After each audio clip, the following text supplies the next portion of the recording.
This guy took a nap, and it lasted for 100 million years. When he finally woke up, the world had changed, and he had essentially become a prehistoric relic. He was even treated as an inferior being because he wasn't a beastkin, which really ticked him off. But he wasn't one to hide his talent. He took down an S-rank boss with a single punch, leaving everyone in shock. Is this kind of power godlike? To understand, we have to go back 100 million years to the 22nd century on Earth. A brutal catastrophe had consumed everything, filling the sky with flames. A fighter jet streaked across the ruins of the city, carrying a lone figure standing firmly on the wing.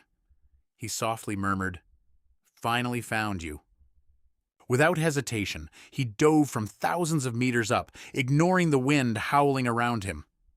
Below on the ground, a little boy was frantically running through the desolate streets, gasping for air, in desperation, screaming, "Is anyone there?" The boy cried out in pain, "Is there anyone left alive?" But the only answer to his call wasn't human. It was the arrival of grotesque monsters with blood-red eyes. They surrounded him from all sides, causing him to collapse to the ground and beg for help in despair. "Someone, help me call 113. Help me." With his hand still clutching a shattered family photo, the boy pleaded desperately, "Anyone, please, just help me." He hated those who had turned this world into a wasteland and begged for someone to make them pay. Right at that moment, a beam of light tore through the sky, diving down like an arrow. Jin appeared with overwhelming power, delivering a lethal blow, taking down the monster right before the boy's eyes. "I'm truly sorry I arrived so late." The boy looked up at the heroic, mysterious man in front of him with amazement. "You! Who are you?" He smiled through his tears as if he had found a final spark of hope. "Ah, right. We finally managed to win. I'm like our world." Jin gently pulled the boy into his arms and replied, trying to comfort his poor soul, "That's right, so rest easy now." On the boy's back was a fatal deep wound. The boy whispered a final thank you before completely losing consciousness in his arms. "Thank you so much. Thank you." Jin stood silently amidst the rubble, watching the breath of the only human he had just found fade away. From behind, Kagura approached and spoke bitterly. "Jin, you're as late as a guest, arriving at a party." She asserted that the boy was the last survivor in this entire region. Kagura coldly demanded that Jin face the cruel reality that humanity had truly gone extinct. Earth was now nothing but a dead planet, drowned in the red color of destruction.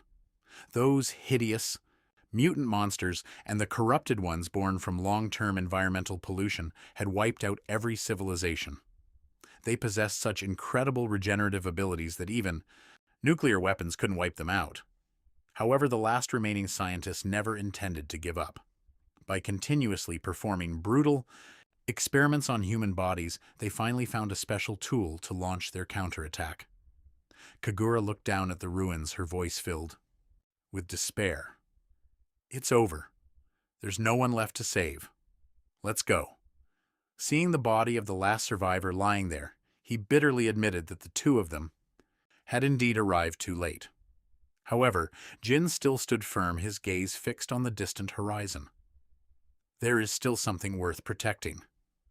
When Kagura skeptically asked if he believed there were still survivors out there, Jin replied, "Not exactly. It's about the future."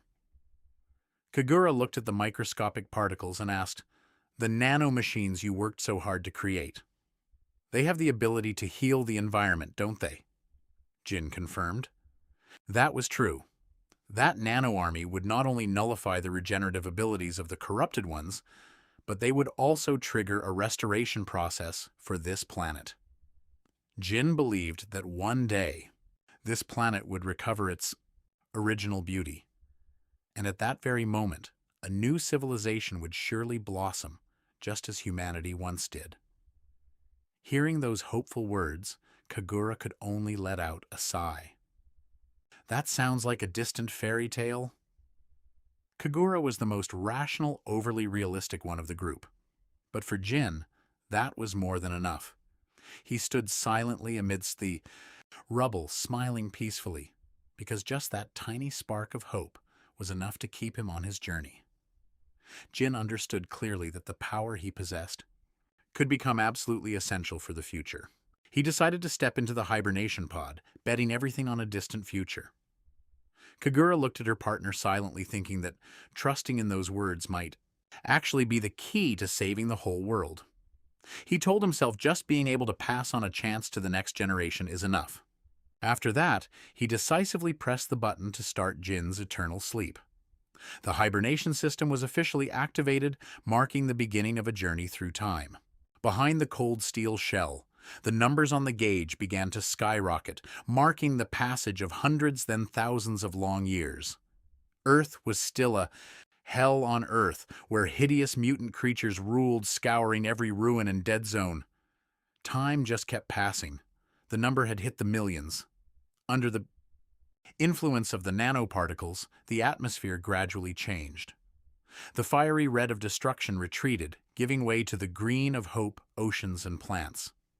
Gentle creatures began to appear on lush green meadows, marking the miraculous rebirth of the blue planet after all the ups and downs of history.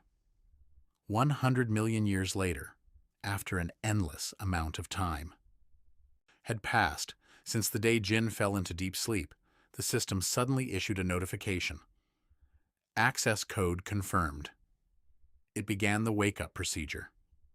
At the same time, in a desolate area, Hakama was pushing herself to the limit to escape. Her breathing was heavy, filled with panic. Behind the girl and her two friends, Denpo and Sandy, was a giant monster with blood-red eyes baring its fangs, ready to pounce on them. The three were running for their lives like something out of a horror movie. Denpo nervously asked if he was really in a place like this. Hakama remained steadfast, replying, "He's definitely here," even though Sandy was trembling, terrified that if he wasn't there, all three of them were as good as dead. Hakama remained determined. "He is really here." She gripped the key around her neck, her eyes shining with intense faith in the guardian god. The three stood in front of the massive metal door of the bunker, believing that he was certainly behind the steel plating. Hakama led her friends deep into the bunker, but she suddenly stopped. "Look." Denpo and Sandy panicked when they realized the escape route was blocked. It was a dead end. Right at that moment, the fierce monster with blood-red eyes had caught up, baring its sharp teeth, blocking the only path out. Sandy trembled in despair. What are we going to do now? Facing certain death, Hakama could only look up and plead desperately, "Please save us." As if by a miracle, the glass of the hibernation pod suddenly cracked. The system blared a notification. An intense, blinding burst of light shattered the machine chamber, shooting out like an arrow of pure radiance. It slammed into the monster's head, knocking it back in an instant. The three children watched, stunned, unable to believe their eyes, as a pair of bare feet stepped out from the rubble, treading over shards of broken glass. Jin had officially awakened. With a powerful chiseled frame and eyes blazing with authority, he wore a cocky smirk, clenching his fist as the nano-energy surged through him, ready to believe. In the infinite possibilities of the future, Jin looked at the storage case, silently marveling at the genius of what Kagura had created. It was lucky that his suit was still preserved just as it had been. He approached the control console, beginning to access the data, wondering if this really was the world 100 million years later.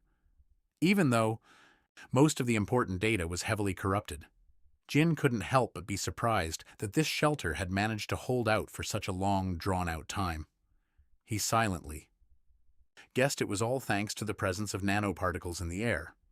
Right next to it, the nano-micronutrient injector was also ready for use. Jin held the cube message, the only thing Kagura had left behind. His heart was heavy with concern for the tragedies that had befallen Earth. However, before digging any deeper, he suddenly realized a rather awkward problem. Jin turned to ask the three children, "Could you tell me about the current situation?" Seeing Denpo frantically covering Hakama's eyes, he startled, scolding himself. Oh, how rude of me! To think he'd been standing there buck naked in front of the kids waking up after 10 billion years. And the first thing I do is expose myself. After quickly putting his suit back on, Jin satisfiedly told himself, now a handsome guy like this is worthy of being a hero. He donned his long, majestic cloak, ready to face the new era. Jin strode toward the exit, gathering his strength to blast open the massive shelter door that had been sealed shut for so long. Stepping out of the bunker with the three children, Jin stood speechless at the majestic natural scenery appearing before him. He was shocked, wondering, so, this is the world, or after 100 million long years.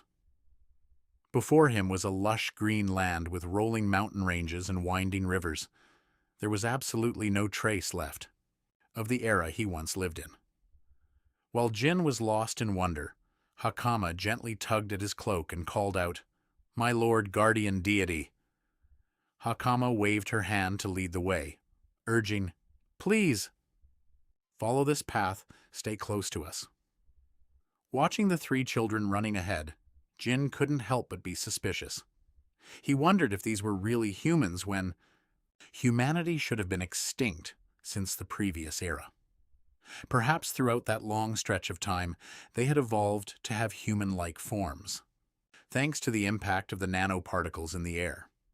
The fact that they still use the same language from 100 million years ago was the clearest proof of this hypothesis. Jin smiled slightly. "Oh, and I haven't introduced myself yet. My name is Jin Silo, just call me Jin." "All right then." The lead girl politely replied, "My name is Hakama." "You can call me Hakama too," the Beastkin boy chirped in, "and I'm Denpo." The last boy timidly added, I'm Sandy." Jin nodded and got straight to the point. "So then, what do you need me to do?" Hakama grabbed his hand as she replied, "We're almost there. Please handle those invaders for us." Jin was taken aback, repeating, "Invaders." Before he could ask more, Sandy turned pale, trembling as he cried out in horror, "Oh no, our village is burned to the ground. In the distance, their village was engulfed in a sea of flames. Columns of black smoke rose into the air, tearing through the peaceful sky. Terrified, Sandy and Hakama bolted toward the fire, desperately screaming, Dad, Mom!" Hakama rushed after them. "Wait, don't run so fast!" Jin walked silently behind, observing the scene closely. He noticed the fences and the houses here were only crudely built of wood. Jin silently assessed that it seemed the level of civilization of the new humanity hadn't progressed much. Just as they arrived, Hakama was horrified to see the chaotic scene before her. A hideous creature was pinning down an elderly woman. The girl could only scream in pain. "Grandma!" Realizing it was her granddaughter, the old woman strained to hold it off, shouting frantically, "Hakama, is that you? Why did you come back here now?" Standing behind Jin, silently watched the entity attacking. He thought, is this the invader everyone mentioned? It looks just like a corrupted one. Do they really call them invaders in this era? Ignoring her grandmother's plea to get away from this area immediately, Hakama still refused to back down. Her body suddenly emanated a brilliant green energy as she loudly declared, "I'm not going anywhere. I'm staying to help Grandma." That kid is truly something. Witnessing this, Jin was slightly surprised by the strange energy reaction coming from the girl. He thought to himself that it was time for him to step in to verify everything. With terrifying speed, Jin lunged forward, delivering a heavy blow that wounded the monster and sent it flying, saving the old woman just in time. He gently supported the old lady and whispered, "Let me handle this. Move back a little." Seeing the support from the guardian deity, Jin immediately encouraged, "Hakama, that's great. Go for it." Without hesitation, the girl focused all her strength into her palm, creating a blazing fireball and launching it straight at the enemy. The massive energy explosion took down the monster, which could only roar in agony before falling completely still. Watching the monster lying on the ground, Jin silently confirmed that the microparticles were working effectively as the corrupted cells showed no signs of regenerating. He couldn't help but wonder about the energy the girl had just used. Could that girl control the nanoparticles in the atmosphere? Usually only those with compatible physiology could do that. Turning to the old woman, Jin curiously asked, "Is that fireball ability common in this era?" The old woman was surprised and replied, "What do you know? Only a very few people have that ability. Those are the ones who possess divine power, including me in this village." There are only 4. Jin fell into deep thought, realizing that the divine power they worshipped was actually just their way of calling the energy that controls nanoparticles. Hakama rushed over, asking her grandmother about everyone else in the village. The old woman reassured her that she had evacuated the villagers, but also scolded the children for returning to such a dangerous place. With a melancholy look, the old woman bitterly admitted that the village was as good as finished, because the monster they had just struggled to defeat was actually, "It's just a hatchling," the old woman explained, her voice trembling. She was terrified knowing they were completely helpless against the fully grown ones, and soon a swarm of monster spawn would flood the area. They'll wipe this entire place clean. Just then, Sak appeared looking incredibly confident. He told his grandmother to stop being such a coward, asserting that these invaders were nothing compared to his own strength. He boasted that he would tear them all to pieces. When the old woman asked about the whereabouts of the villagers, Sak claimed he had personally led them all to a safe shelter. He saw his father. Walking with Hakama, he rushed over to hug him in relief. The girl's father, both relieved and worried, frantically asked where she had been, as he had been terrified when he couldn't find her. She was at the shelter. Hearing Hakama confess that she had gone to the sealed gate, the grandmother was horrified and scolded her granddaughter for being so reckless as to enter a forbidden zone. But Hakama looked at Jin and explained that she did it because she believed the grandmother's story that the guardian deity sleeping behind that door would appear to save the village when disaster struck.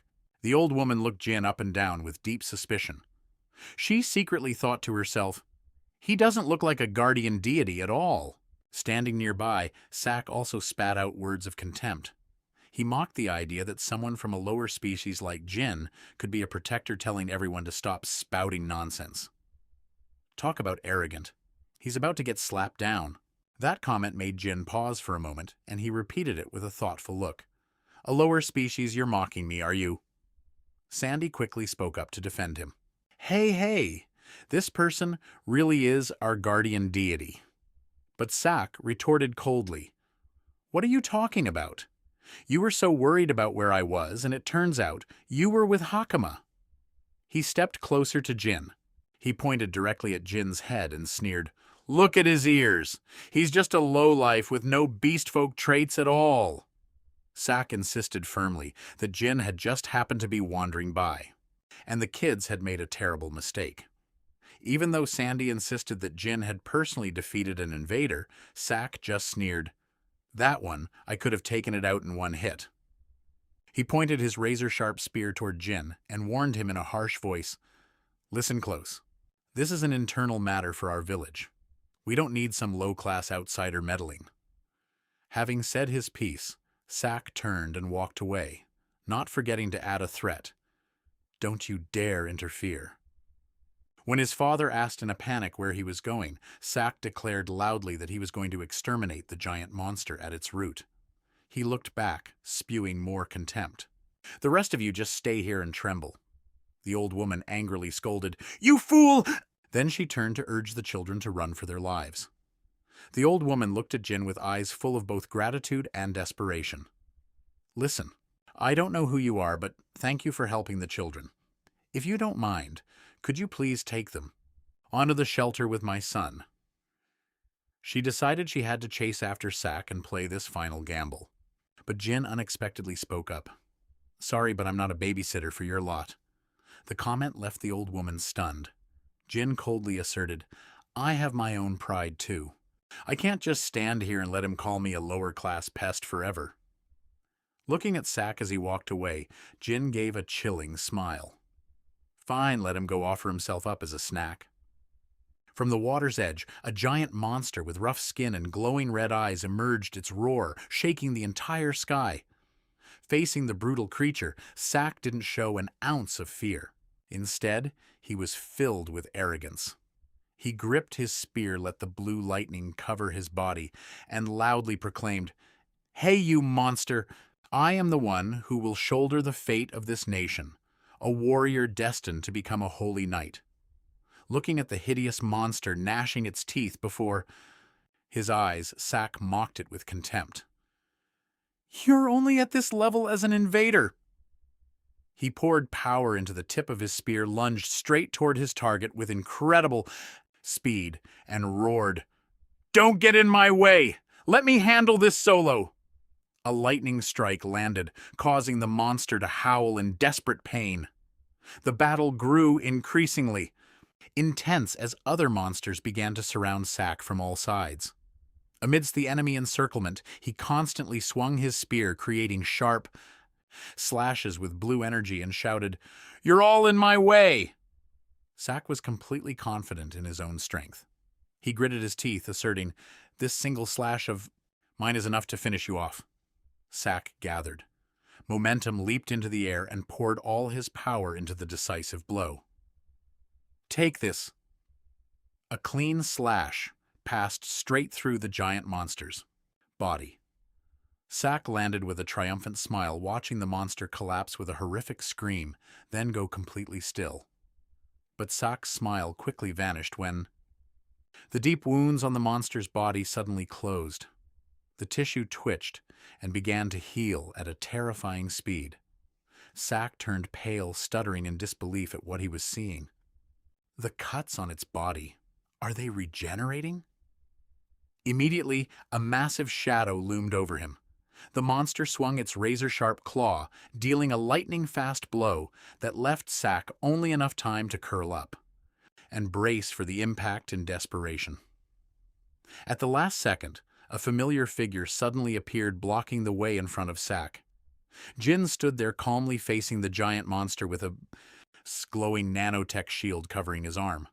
He coldly mocked, "Done playing, kid. Let me handle it."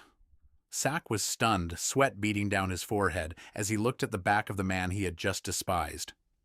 The monster roared madly, but Jin just smirked, full of arrogance. Sak stood behind him, still in shock. These creatures, they still have the ability to move. Before the opponent could react, Jin raised his hand and made a decisive gesture. Immediately, a heaven-shaking surge of energy erupted from the ground, piercing straight through the monster's chest. The monster was knocked backward. Sak stood frozen in the water, dazed, looking at the debris left behind, wondering, what is happening here from afar? The grandmother and the villagers had also scrambled over. They kept calling his name in absolute anxiety. "Grandma, run this way quickly." But Sak, when witnessing the scene and Jin's unimaginable power with his own eyes, the old woman could only stand frozen in place, her eyes wide with terror. What on earth is happening before my eyes? What kind of horrific thing is this? Witnessing the giant monster being stopped with just one hand, Sak couldn't help but gasp in shock. A body, that giant and massive, and he was able to stop it with just one hand. Just a moment ago, he was bragging, now he was speechless. Jin felt the pressure increasing. He muttered, starting to feel heavy now. "All right." Immediately he ordered, "Everyone retreat for now." Then he decisively grabbed Sak and zoomed away to dodge the incoming attack from the grotesque creature. After landing safely, Jin lets go, leaving him still shaken and trembling as he asks, "Are you a human or a transformer, old man?" Jin just looks at the monster and remains calm. He explains that these creatures can instantly regenerate regardless of how much damage is dealt.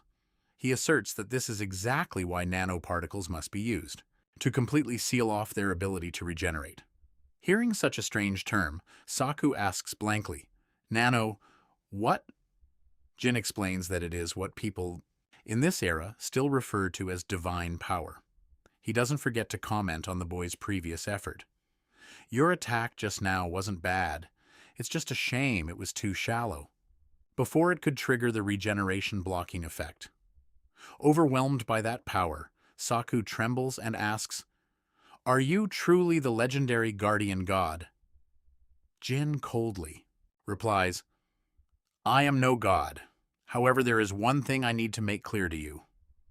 Jin looks Saku straight in the eyes and reiterates, "You claim that this is a matter exclusive to this village?" "Right."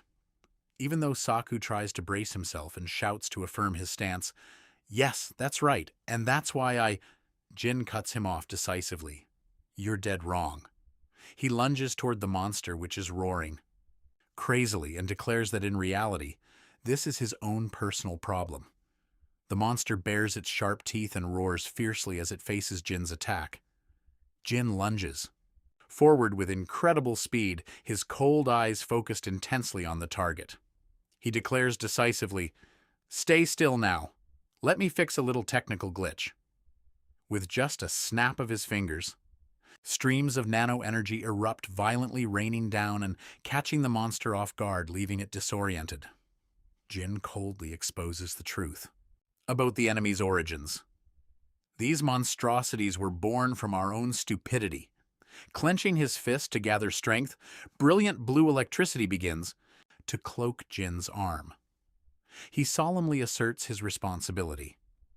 "For that very reason, as someone who survived from an era 100 million years ago, I must take responsibility and end this mess myself." The energy in Jin's hand expands, radiating a terrifying pressure that makes the surrounding space tremble. Saku stands behind, trembling, and asks in disbelief, "I don't really understand everything you're saying, but can you really do it?" Jin replies with a short but heavy statement, "Absolutely. Short, concise, 100% reliable." Jin lowers his voice as his mind flashes back to the scenes of a tragic history. "Because I am a product created from human civilization, bearing the bloody history of long, endless days filled with cruelty and painful tragedy. From ancient warriors to modern soldiers and the brutal experiments in labs, all of it is proof of a harsh past that molded me, the last surviving human." Jin's killing intent explodes. He roars, and at that very moment, a giant pillar of energy shoots from his hand, piercing the sky and swallowing the monster. The grotesque creature only has time to gasp in terror before being completely erased by that destructive power in a cataclysmic explosion. The destructive light from Jin's hand surges into the sky so powerful it pierces the very atmosphere and can be clearly seen from outer space. Witnessing that divine power, the entire village, from the elderly to the young, stands frozen, their eyes filled with a mix of terror and adoration. Hakama looks at her guardian god with eyes sparkling with absolute faith and admiration.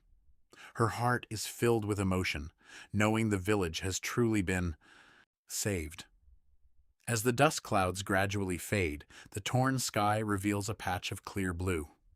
Saku sits on the ground dripping with sweat, his mouth stuttering, as he witnesses what he calls advanced scientific weaponry.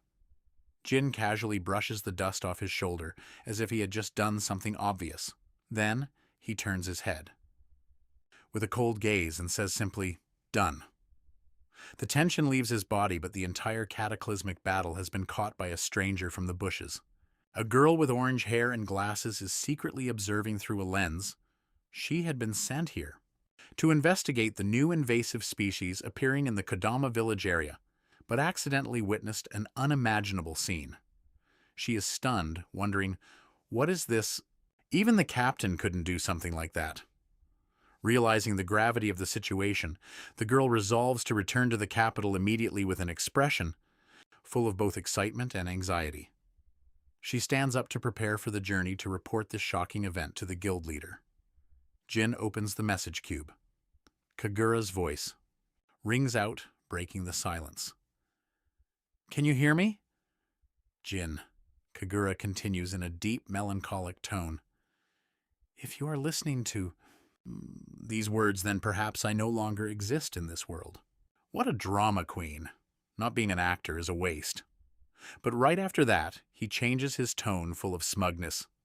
Ha ha ha ha ha. I've always wanted to say a classic movie line like that once. Jin just stands there with an exhausted expression at his partner's incorrigible personality. Kagura asks curiously about the future world and guesses that the global environment must have improved significantly under the influence of the nanoparticles. However, Kagura's expression in the recording suddenly turns serious when mentioning a complication. He gets straight to the point. The environment is green now, but the monsters are still persistent. Jin gazes thoughtfully at the image of the grotesque monster screaming, realizing this war is far from over. Kagura reveals that he started noticing something wrong about a millennium after Jin began his long hibernation. To personally observe the world's changes through each era, Kagura himself also had to perform periodic hibernation. Looking from a satellite in space, thanks to the regeneration of the natural environment, the number of corrupted creatures had indeed decreased significantly. However, amidst lands that seemed peaceful, a new, terrifying entity has appeared. It is a humanoid creature with flaming purple hair and blood-red eyes, full of killing intent, standing majestically beside the carcass of a beast that had just been taken down. With the changes in environmental conditions, the evolved forms of the corrupted have begun to reveal themselves with superior strength. Kagura worries, unsure in which direction they will evolve, but they will certainly become an immeasurable threat to the new civilization. The only thing he could do at that time was prepare new sprouts like Saku Hakama or Denpo, helping them have enough capability to fight the monsters, even if only a little. Kagura continues to reveal a reserve power source that he specially prepared for Jin, looking at a syringe containing a brilliant blue liquid.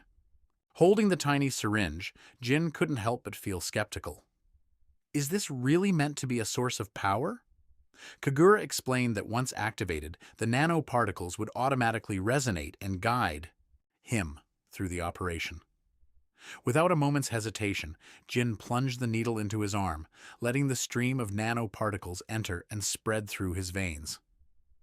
Through this process of physical enhancement, Jin officially became the only individual with absolute compatibility with the nanoparticles, possessing ultimate power that no one could touch.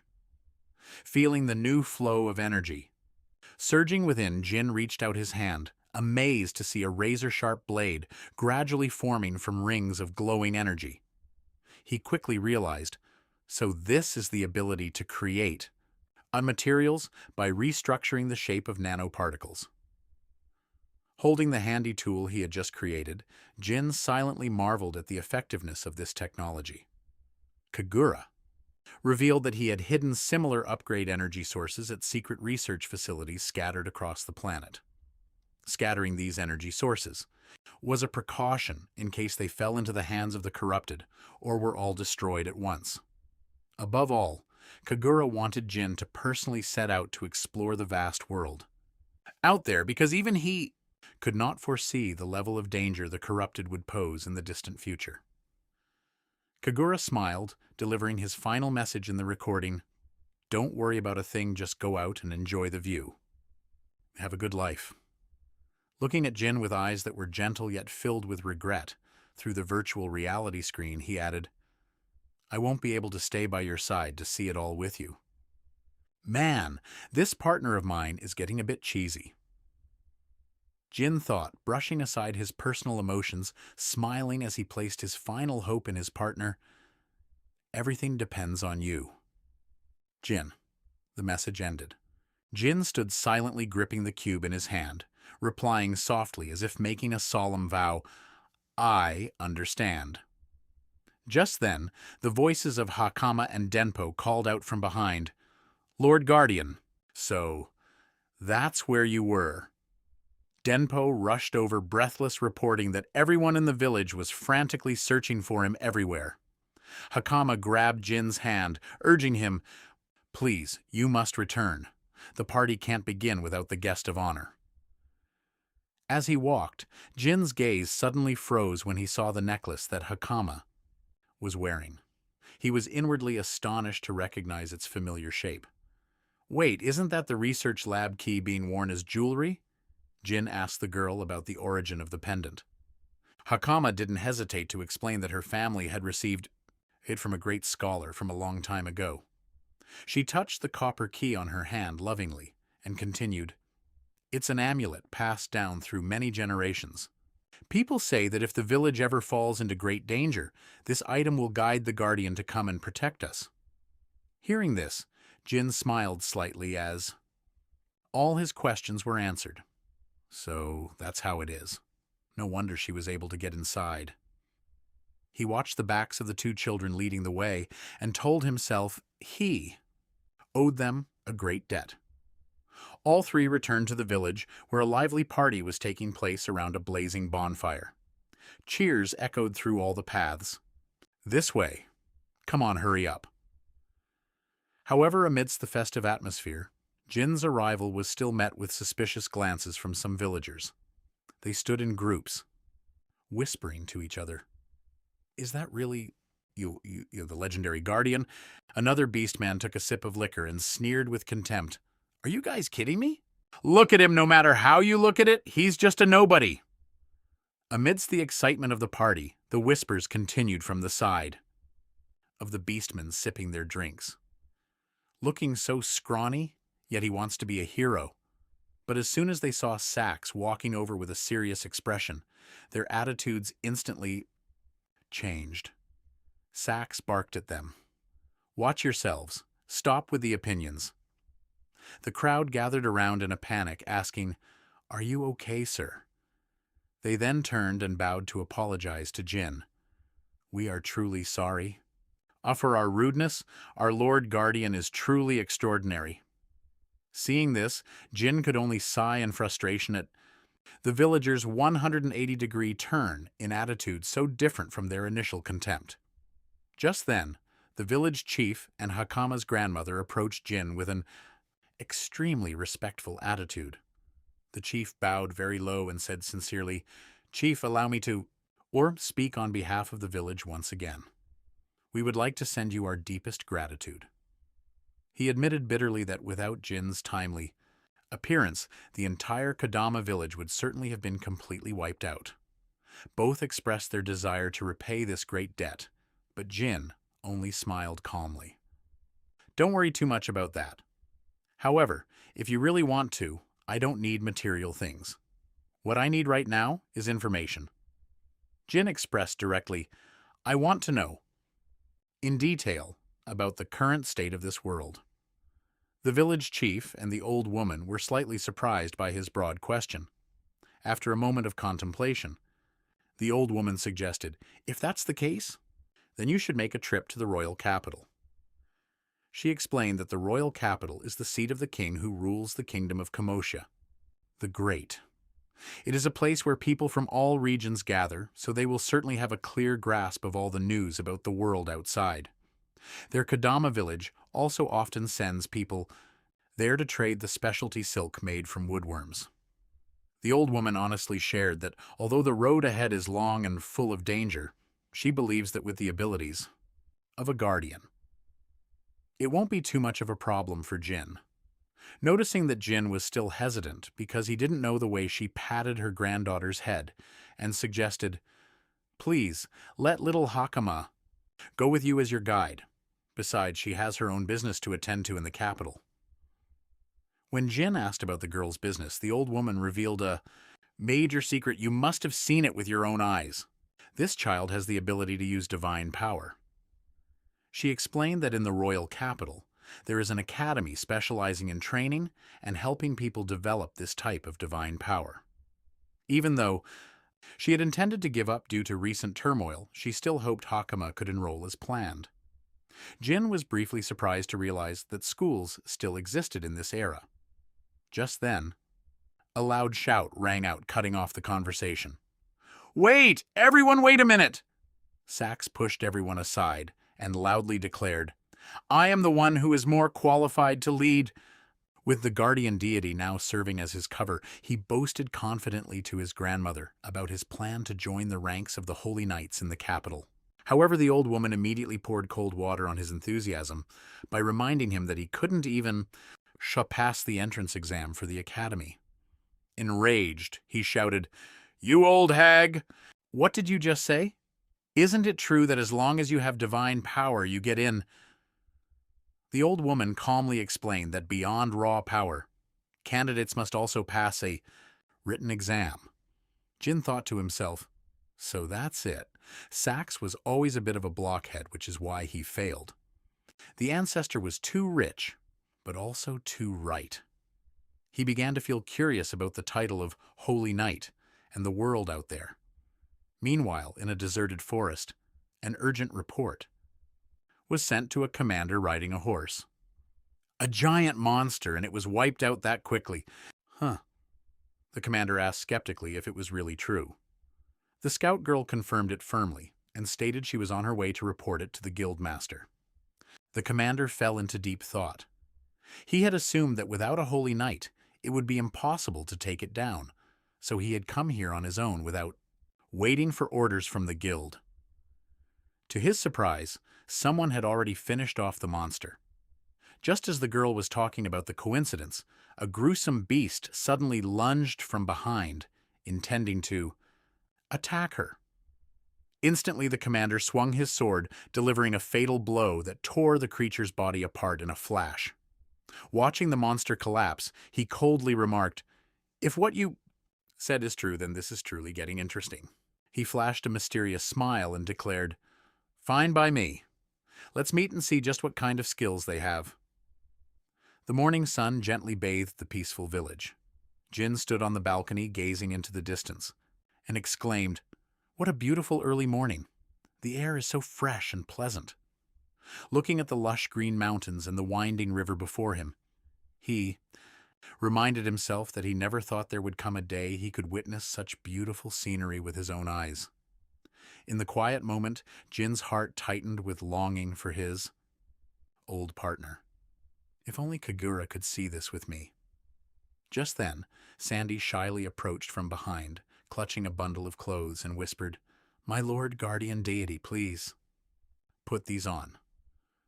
Jin quickly changed into his new attire and joined the others to prepare for the long journey. At the village exit, the old woman kindly cautioned, "Hakama, remember to fulfill your role as a guide." "Well, okay." The young girl answered respectfully, "I understand." Standing nearby, Sax crossed his arms with a look of regret. He thought to himself that he had hoped to learn many things while being with the guardian deity. However, the old woman immediately reminded him, "First, you need to focus on your studies. Hit right where it hurt."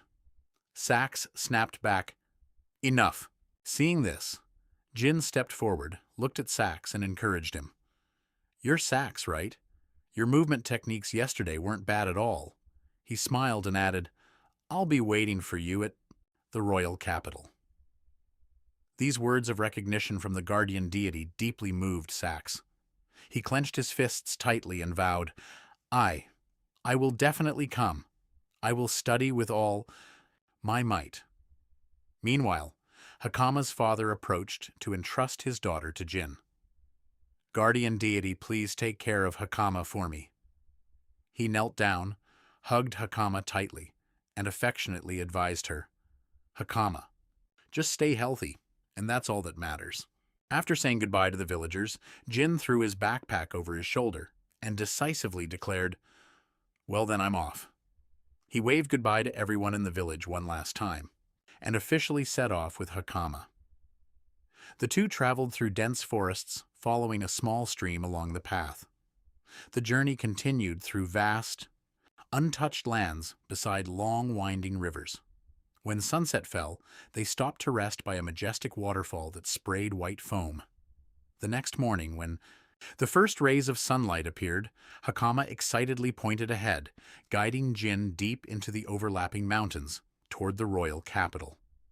As night fell by the flickering campfire, in the deep forest, Jin asked softly, How much further is it to the royal capital from here? Hakama replied, At a steady walking pace, it will take 4 days. Jin privately estimated that the distance was closer than he had imagined. Seeing Jin lost in thought, Hakama curiously asked, Why are you so interested in learning about this world? So much. Jin only smiled and replied, That is a secret. This left the girl wondering about his reserved nature. Jin's gaze went distant as he recalled Kagura's claims about the fact that the corrupted ones had not yet been wiped out. That was indeed true. They still existed in this era. However, normally they only have the ability to multiply in environments that are heavily polluted. Looking back at what had happened, Jin feared that there must be some terrifying change occurring that caused monsters to appear, even in clean places. The ancestor has sniffed out a scent. Hakama looked at Jin worried and blurted out, Lord Guardian Deity, you look so scary right now. Jin was startled back to reality. He softened his voice and apologized. I'm sorry. It's just that I was lost in thought for a moment. He told himself that at least there were still humans living in this era who were not under the control of the corrupted. First, he needed to study thoroughly how the people of this time deal with them. As for researching the essence of the corrupted, that could wait. Breaking the silence. Hakama hesitated and asked, By the way, what should I call you so? It is appropriate to do so. Jin calmly replied, Just call me Jin. Seeing the girl still respectfully calling him Lord Jin, he reminded her, Just call me by name. Lord sounds exhausting. Suddenly the sound of galloping horses tore through the silent night. A squad of fully armed cavalry suddenly appeared. The commander in the lead, wearing shining armor, spoke up. Please forgive me for disturbing your rest. May I ask for a few minutes of your time? Despite the sudden appearance of the cavalry, Jin remained calm by the fire and asked, Who are you? The commander, with golden hair and magnificent white armor, introduced himself loudly. We belong to the Holy Knight Squad of the royal capital. I am the captain of the 7th Division. My name is August. Anton! Hearing the title, Holy Knight, Jin repeated it softly, lost in thought. He glanced at the cavalry behind him and realized this was the force the old woman at the village had mentioned earlier. Seeing Jin still casually sitting and drinking water without any intention of standing up to greet them, Karina, the female knight accompanying August, immediately flew into a rage. She gritted her teeth and shouted, How dare you treat our captain with that attitude? At the very least, you should stand up and greet him. You are such an insolent person. This girl must be the captain's biggest fan. Despite Karina radiating killing intent and insisting to the captain that these were certainly suspicious people, August remained calm. He ordered his subordinates to stand down, then dismounted and spoke politely to Jin. I hope you can forgive me for speaking while mounted. Would you mind talking with me for a moment? Standing tall, his eyes cold and sharp, he stared straight at August, throwing back a pointed question about what Karina had just said. August, ever the professional, quickly intervened. Please allow me to apologize on behalf of my subordinate for that rudeness just now. However, he quickly cut to the chase. First, I need you to answer a few questions. Where are you two coming from, and where are you headed next? Hakama, kneeling on the ground, answered honestly, We come from Kodama village and are on our way to the royal capital. Upon hearing the name Kodama village, August couldn't hide his surprise. Meanwhile, Karina, still convinced they were lying, jumped off her horse, drew her sword, pointed it at Jin, and shouted, You're full of it. There's no birth record. For any low-class tribe from Kodama village, you've been exposed. You low-life scum. Is this girl delusional? Jin was briefly surprised, but inwardly marveled at this world's management system. It was as strict as the modern age. But August immediately stepped in to stop his subordinate. He pointed at the outfit Hakama was wearing and explained to Karina, Look at the clothes that girl is wearing.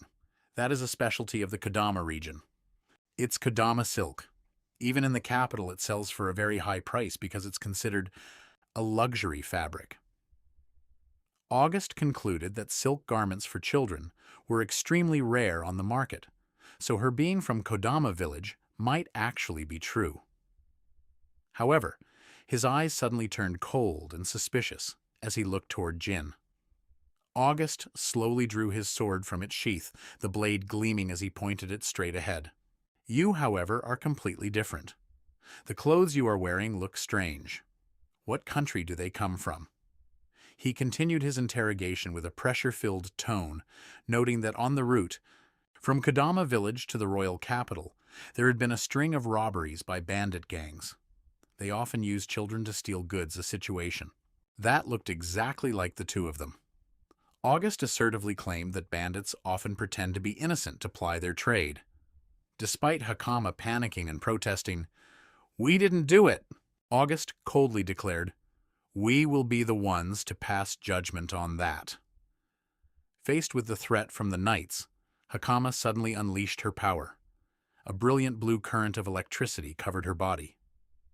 August immediately narrowed his eyes in warning, "Don't you dare try anything here." He was briefly surprised when he felt the energy flow from Hakama.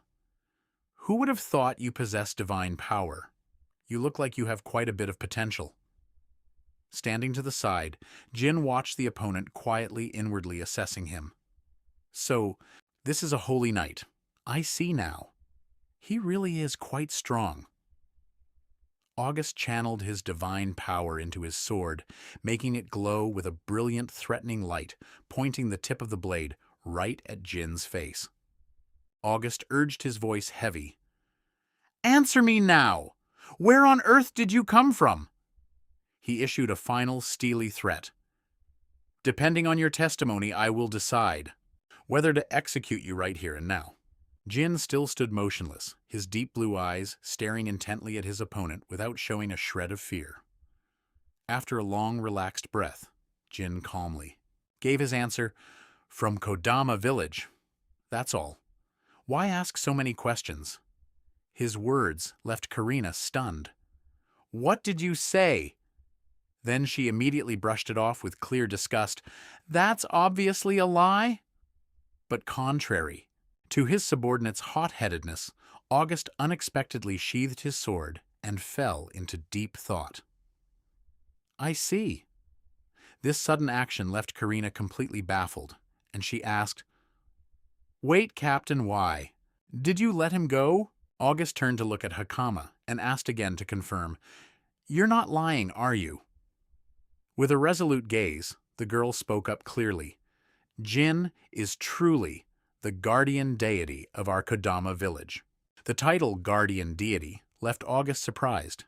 He repeated it quietly, filled with doubt, then muttered, "So that's how it is." Just then, Jin spoke up, cutting off his train of thought. "Are you done with your questions?" August nodded in acknowledgement. "That's right." He decisively climbed onto his horse. The captain signaled the cavalry unit to prepare to depart, and didn't forget to leave an apology. "I still have matters to attend to. I hope you will forgive my rudeness just now." August looked down at Jin from his horse and asked further, "Are you both heading toward the capital as well?" Receiving a confirmation of, "That's right," from Jin, he smiled cryptically. "I understand. Then I am sure we will cross paths again." Before leaving, August even generously offered, "If you ever run into trouble later, feel free to come find me. Consider it an apology for today's incident." This offer left Karina so shocked she couldn't believe her ears. "Captain, are you serious?" Not waiting for his subordinate to recover, August decisively spurred his horse to leave. "Then excuse us. We won't bother you two any further." Karina could only scramble to follow the captain. "Wait for me." Jin stood silently in the middle of the night, calmly watching the retreating shadows of the knights. Karina yelled with frustration as the team was leaving, "Why did you choose to retreat? No matter how you look at it, that lowlife is extremely suspicious." August kept a contemplative expression. He softly repeated his subordinate's words deep in thought. A low life, huh? August looked ahead and coldly admitted, not so sure who the prey is. Here. His words left Karina stunned, asking, what? The senior female knight with them. Rhea also nodded in agreement. That's exactly right. Karina couldn't help but be shocked. Wait, you're on his side too. Rhea looked at Karina with a serious gaze and asked, don't you realize it? The massive gap in power between us and that man. August recalled the tense moment of confrontation and revealed a shocking truth. I tried to make a move 2 or 3 times, but he had already countered before I could even twitch. Just in the moment, Augusty tried to draw his sword. Jin reacted so quickly that it was completely overwhelming, making it impossible for the captain to take any offensive action, even if he wanted to. Rhea asked in horror. To confirm, Captain, you even used your divine power. When August confirmed it was true, he bitterly added, I didn't even get to do anything, and my divine power was completely snuffed out. Karina stood frozen when she heard the captain explain that he had intended to use his power to suppress them, just as he did with the little girl Hakama. But the spirits had simultaneously refused to lend him their strength when facing Jin. Rhea also turned pale, admitting she had fallen into the exact same situation, making Karina tremble as she realized a terrifying truth unfolding. August contemplatively determined that the disparity in holy power between the two sides was too great. He thought to himself that to be able to perform a miracle like that, perhaps only the Grand Commander in the entire Night Corps would be strong enough to match Jin. Karina, at this moment, was still shaken. She tremblingly confessed, why didn't I notice anything? August calmly explained that it was simply because that person is an existence beyond. Still in a state of shock, she trembles and confesses, wait, why can't I see anything? August calmly explains that it's simply because that person is a being beyond perception. Unusual, and she just joined the squad too. As the knights rode off into the night, one member asked, so the guy who took down the invading monster, is that really him? August affirmed that it was highly likely. Karina remained restless. Are we just going to let them leave that easily? Isn't that too dangerous? However, the captain saw it differently. He believed that even though their identities were unclear, they didn't seem hostile. For now, let's just keep an eye on them from afar, August decided firmly. Now let's head back to the capital. We've dealt with the monster invasion sooner than expected, but we can't be away any longer. He decided to hand over the bandit case to the guild. August advised Karina to focus more on character development than just obsessing over strength. Deep down, he couldn't stop thinking about the village's guardian deity. Jin looked toward the capital, radiant with lights.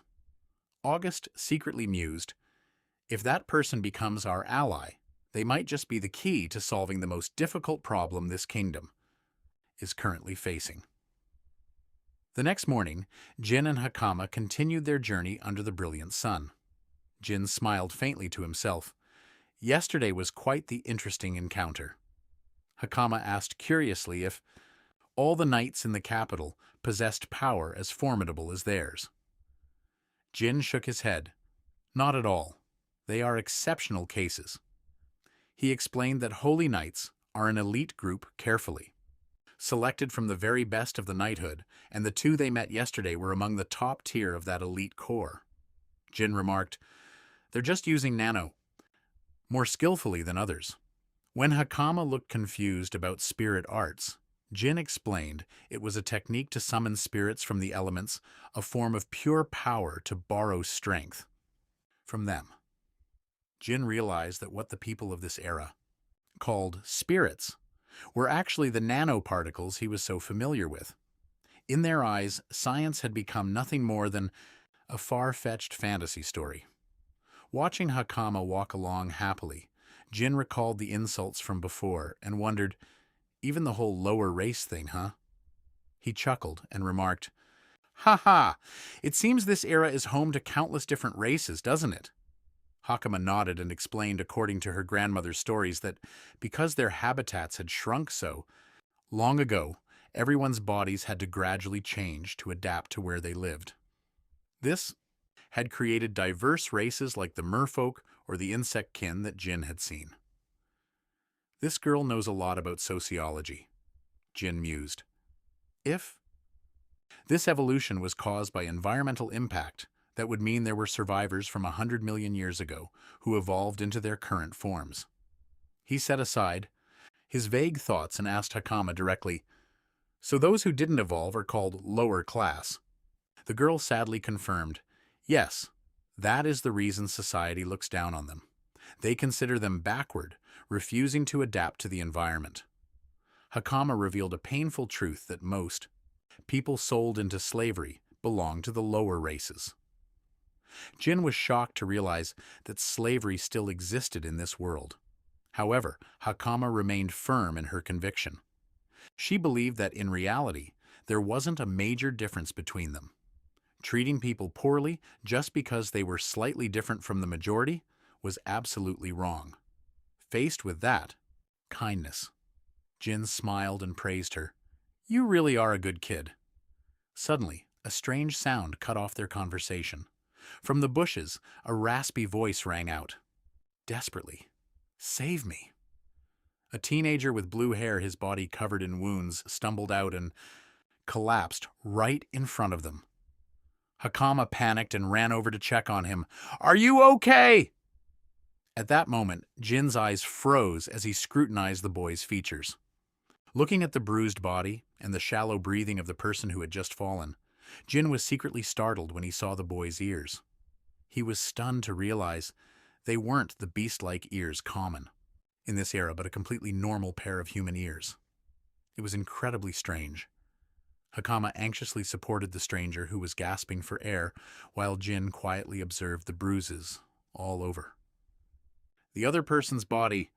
He noticed these injuries were actually very serious. Jin stepped closer, his hand emitting a gentle green energy, and reassured him. "Try to hold on for a moment. I'll help heal you right now." But in a flash, the injured person's eyes turned cold. She suddenly lunged, using one hand to lock Hakama's throat, and pressed a knife against her jugular vein. "You brat!" she roared, threatening. "Don't you dare move! If you twitch, I'll take this little girl's life." "Wow, quite the performance," Jin called out. Facing the dangerous situation, Jin remained incredibly calm. He muttered, "So that's how it is. We were careless and fell into your trap." Seeing the ferocious look on the hostage-taker, Jin understood that this meant her accomplices were hiding right nearby. From the shimmering mist, a figure gradually emerged, making Jin realize there was someone capable of coordinating smoothly with her. A bearded man with a rough demeanor stepped out and praised, "You did a good job, Pawaru. You followed orders perfectly." Jin quickly identified this as camouflage stealth technology, using microscopic nanoparticles to capture images of the environment and turn the user invisible. Even though the weakness was that it left traces when moving, this group had operated it extremely skillfully to surround him. The ringleader looked Jin up and down, and then remarked, sarcastically, "A lower-class creature like you wearing such fancy clothes, which country are you from?" The leader pointed his sword straight at Jin's chest, his voice deepening as he threatened, "Stay calm and don't be foolish enough to move. You know exactly what will happen if you try anything, don't you?" Behind him, Hakama was being held by Pawaru with a knife pressed against her neck. In desperation, the girl screamed, "Help me, Lord Jin." Then she suddenly unleashed a brilliant green burst of divine power, causing Pawaru to exclaim in shock. "Look at that!" Jin anxiously called out her name, but Hakama could only tremble before the brutality of these people. Jin kept a cold expression, his voice deep as he warned, "That kind of power. Yoon isn't meant to be used on people. You should be well aware of that, right?" Hakama gasped through her tears. But, while the bandits were incredibly excited. The henchman laughed gleefully. "Boss, this is a huge score! I can't believe that little girl possesses divine power." Another burly man stepped toward Jin, demanding to know if he possessed similar power, but Jin, just coldly, replied, "Who knows me?" which made him furious as he shouted, "What did you say? Don't?" To keep Jin from reacting, the burly guy slams a thunderous kick into his back, mocking him. "Don't you dare act all smug, you pathetic creature." Seeing this, Hakama screams in agony. The leader hurriedly stops him, afraid of damaging the precious merchandise. But the underling scoffs, thinking a lowlife like Jin wouldn't fetch much money anyway. Doubts start creeping into the leader's mind. He can't fathom how such lowly scum could possess such divine power. Hakama, in shock, realizes these are the human traffickers, the notorious bandits the Saint Knight once mentioned. The leader approaches his hand crackling with menacing yellow electricity. "Sleep tight. Almost had you turned into a valuable piece of cargo." He decides to use his power to force them into silence.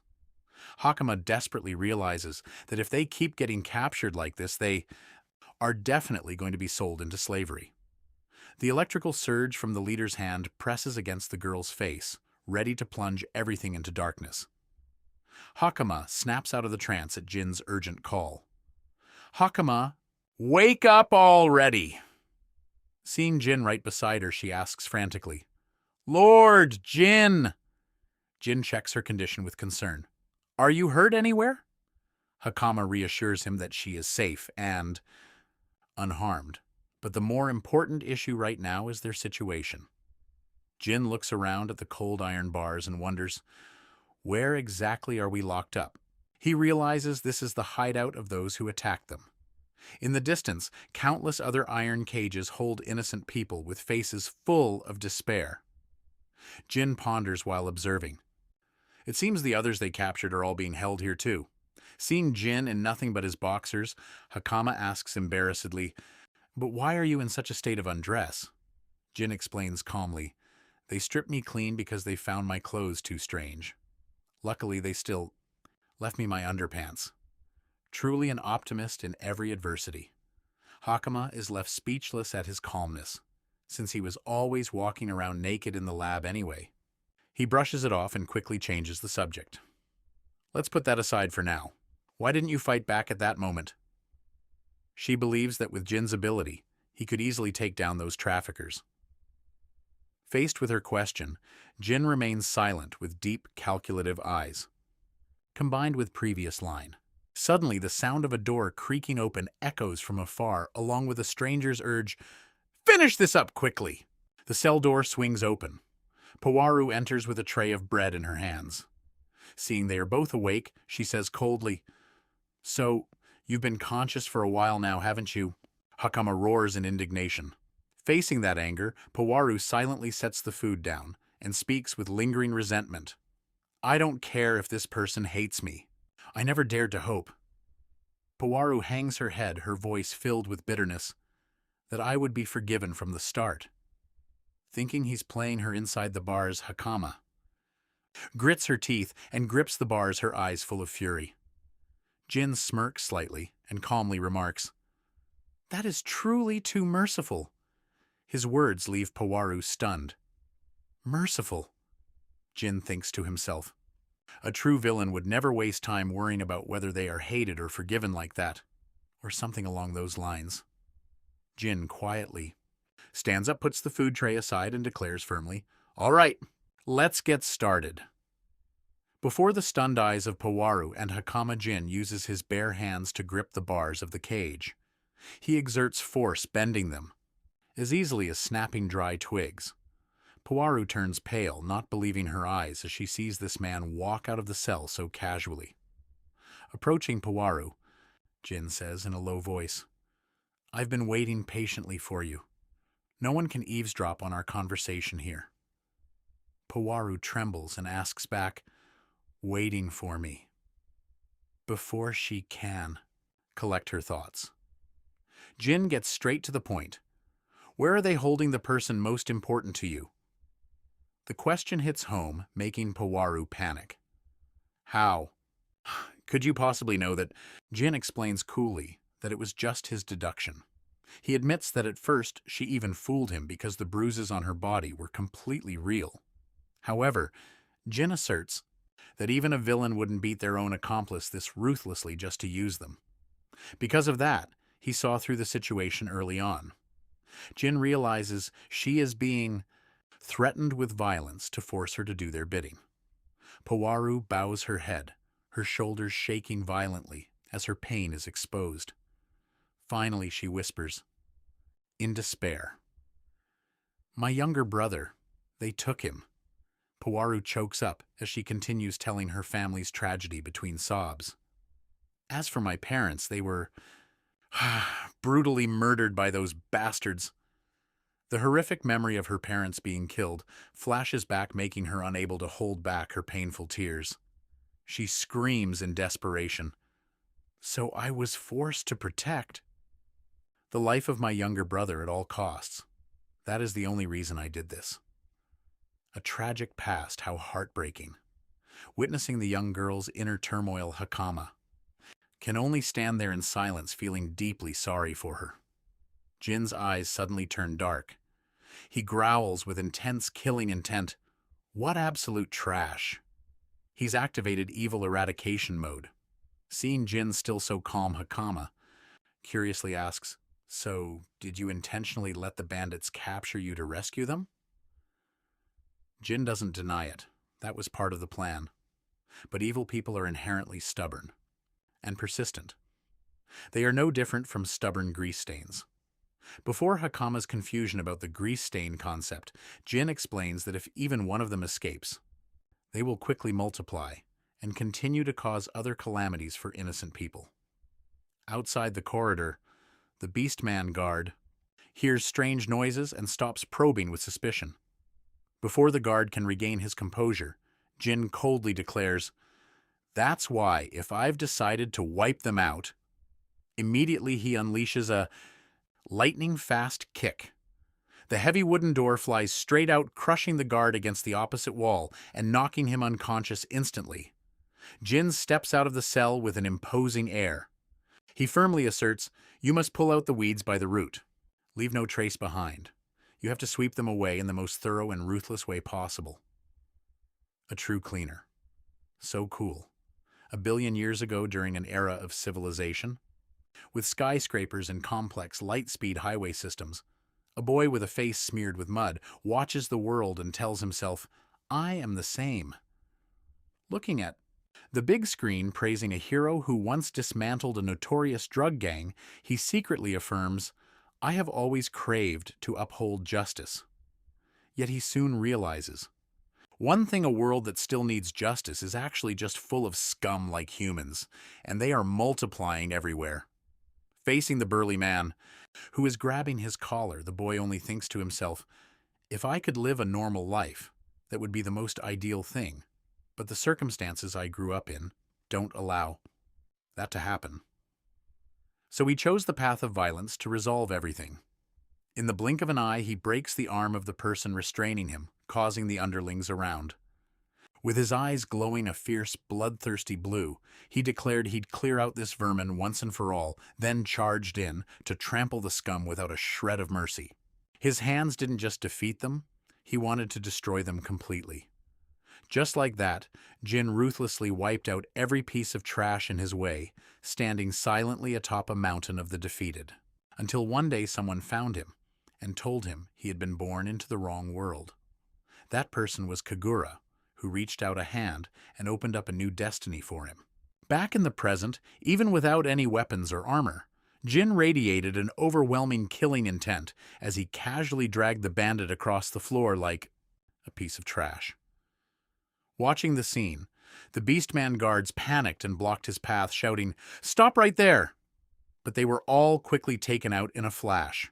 One guy lay sprawled on the floor, groaning, "What the hell do you even want?" Another leaned against the wall, trembling, unable to believe his eyes. "How the hell did you break in all the way?" To hear, Jin responded to the horror with only a cold, mysterious smile.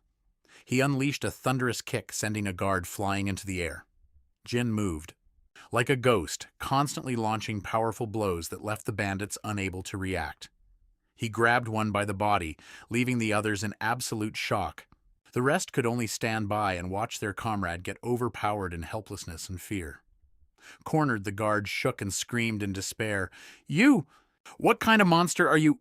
Jin kept advancing his muscular frame, looming large, making the rest shriek in terror as they faced an unstoppable force. A blood-curdling scream echoed through the dungeon, leaving the captives trembling in shock. Puwaru turned pale, thinking to herself, that scream unable to hide her amazement.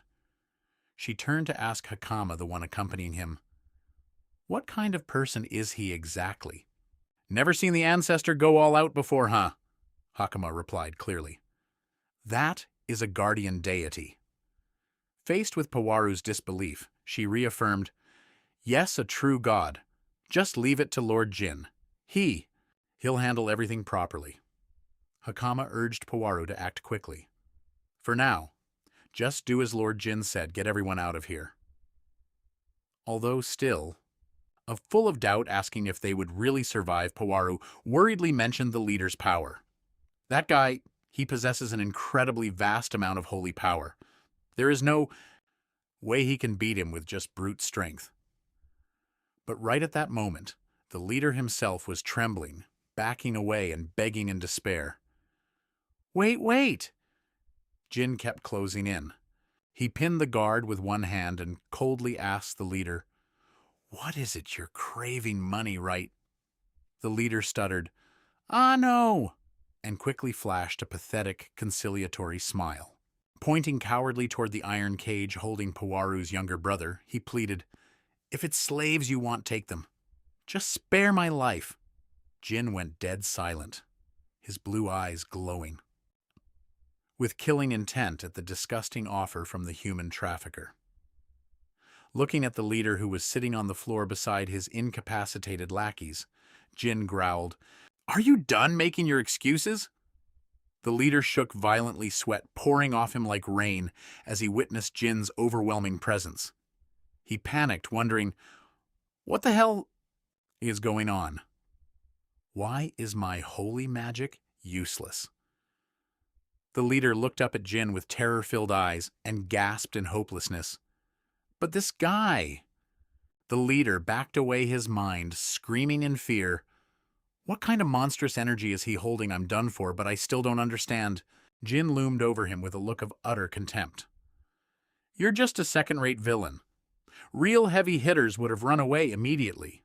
But types like you always start off mocking your opponent, dead certain you're going to win. And then the moment you taste defeat, you start begging pathetically." Stung by the truth, the leader gritted his teeth in fury, sweat soaking him. "Damn it!" He suddenly lunged up, scrambling toward the back of the room.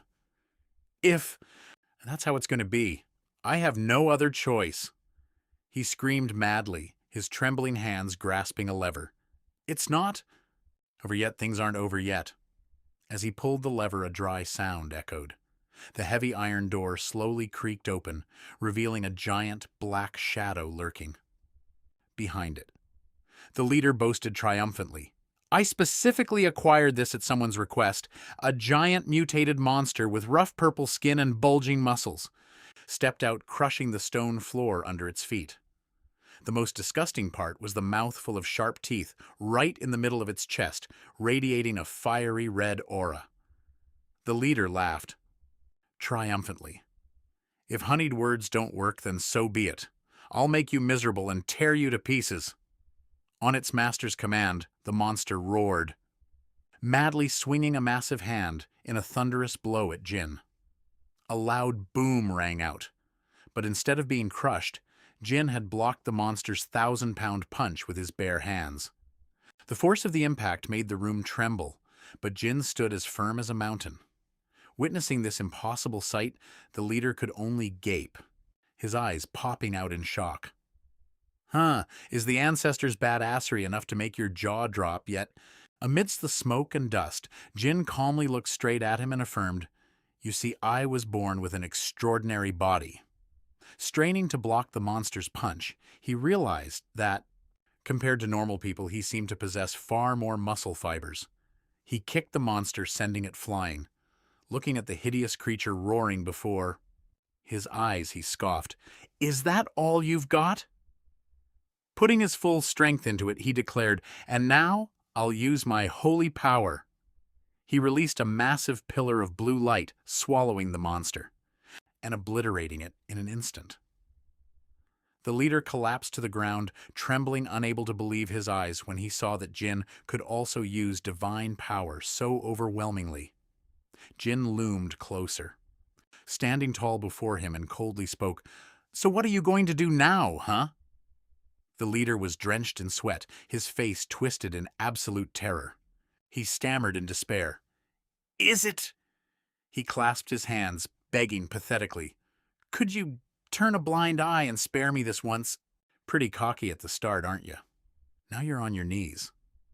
Responding to the plea, he delivered a cold final answer. "I cannot." Without a moment's hesitation, Jin landed a thunderous punch straight into the leader's face, crushing the last shred of the trashy trafficker's arrogance. After clearing out the trash, Jin quickly found his familiar gear and whispered, "All right, found my gear." He walked toward the iron cages holding the poor villagers, his gaze softening, and spoke to reassure them, "My apologies, but please bear with it for just a little longer. I'll get everyone out of here soon." Seeing the hopeful smiles on the children's faces, Jin understood that he couldn't just save them and leave. He approached the leader's desk and started flipping through the documents with a solemn expression. "But before, I have a few things to investigate. It won't do any good if I can't gather evidence of their crimes."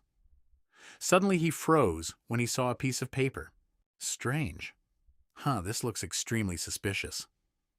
Jin stared intently at the strange characters on the page, muttering to himself, "I see now."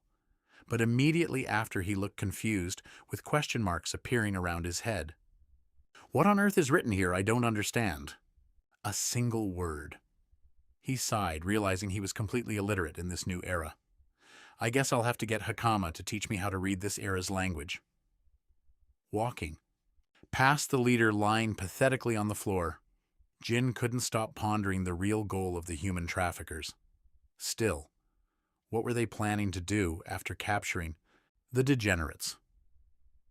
To find the answer, he placed his hand on a surface, activating a blue glow from his advanced nanotechnology. It was time to find, the truth.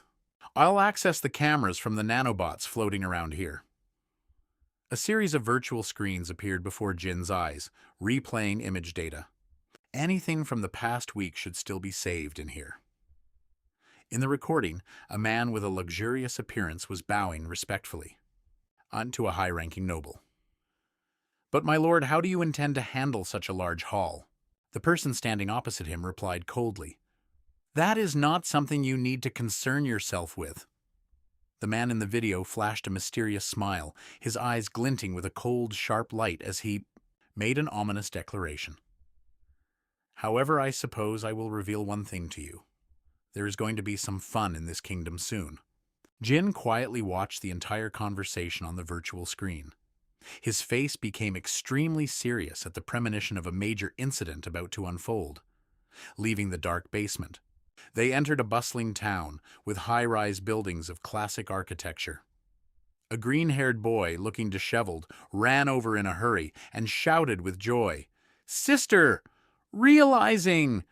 It was her younger brother Pawaru called out his name. "Nino." The two siblings embraced after many days of separation. Nino breathed a sigh of relief through his tears. "Thank goodness, oh God." Pawaru turned to Jin and bowed, her head expressing her deep gratitude. "Sir, thank you so very much." Faced with that reverence, Jin replied calmly, "I'm just a passerby." He scanned the surroundings and suddenly asked, "By the way, may I ask?" Jin pointed toward the people in red uniforms who were surrounding and arresting the gang of bandits. He wondered if they were the Lord's men in this region. Hakama quickly explained that they were members of the guild whom she herself had called for support. She pointed toward the man. with the large sheep horns who was busy taking notes and said that was the guildmaster of this town.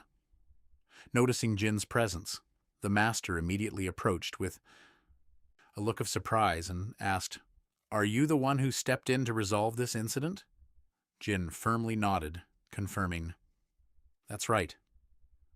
The guildmaster with the sheep horns bowed his head and introduced himself. "My name is Padaraku, Guildmaster of the Guild. Please accept my sincerest thanks for your assistance. Nice horns, but looks like an old-timer." However, hidden behind his polite appearance, Padaraku couldn't help but be astonished while observing Jin. He silently assessed to be able to take on that many enemies without a single scratch. Judging by his appearance, he looks like a low-ranking race, but my intuition tells me that he couldn't possibly be anyone ordinary. Padaraku explained that recently. The guild had been under immense pressure from countless requests to eliminate this bandit group, due to the heavy damage they caused. Hearing that, Jin wondered, "Isn't the Lord in charge, not the police?" Padaraku hurriedly corrected him, saying, "A lord doesn't have the authority?" To that extent. He explained that the only ones with the power to handle this type of crime were members of the guild, those who have sworn loyalty to the king. Even if the local Lord Sapien committed a crime, the guild would still be obligated to report it to the king, though he believed that was unlikely to happen. Jin silently compared it, in the terminology of the 22nd century, the Lord is like a mayor, and the guild is like the police. However, the image of an ambitious man named Sapien still kept Jin concerned. He took out a roll of paper and asked, "This is a type of document I obtained from their people. Will it be of any use to you?" As soon as he saw the content inside, Padaraku was shocked and blurted out, "This is—" He trembled, realizing this was the list of those who had conducted underground transactions with the bandits. With this ironclad evidence, the guild could round up the entire network in a single sweep. Jin then asked, cutting straight to the point, "Does the name of the local lord appear in there, I wonder?" Seeing Padaraku stunned, Jin backed off. "Don't take my joke just now seriously." Padaraku confirmed it didn't, but in his heart, Jin had already begun to see through the situation. "I understand now. He really is a cunning villain." Currently, he couldn't do anything more. He looked toward the siblings Powaru and Nino, worrying about the fate of the slaves who had just been freed. Padaraku said the guild would be responsible for returning those whose identities could be verified to their hometowns. However, for those with unknown origins like the two siblings, the guild really couldn't help any further.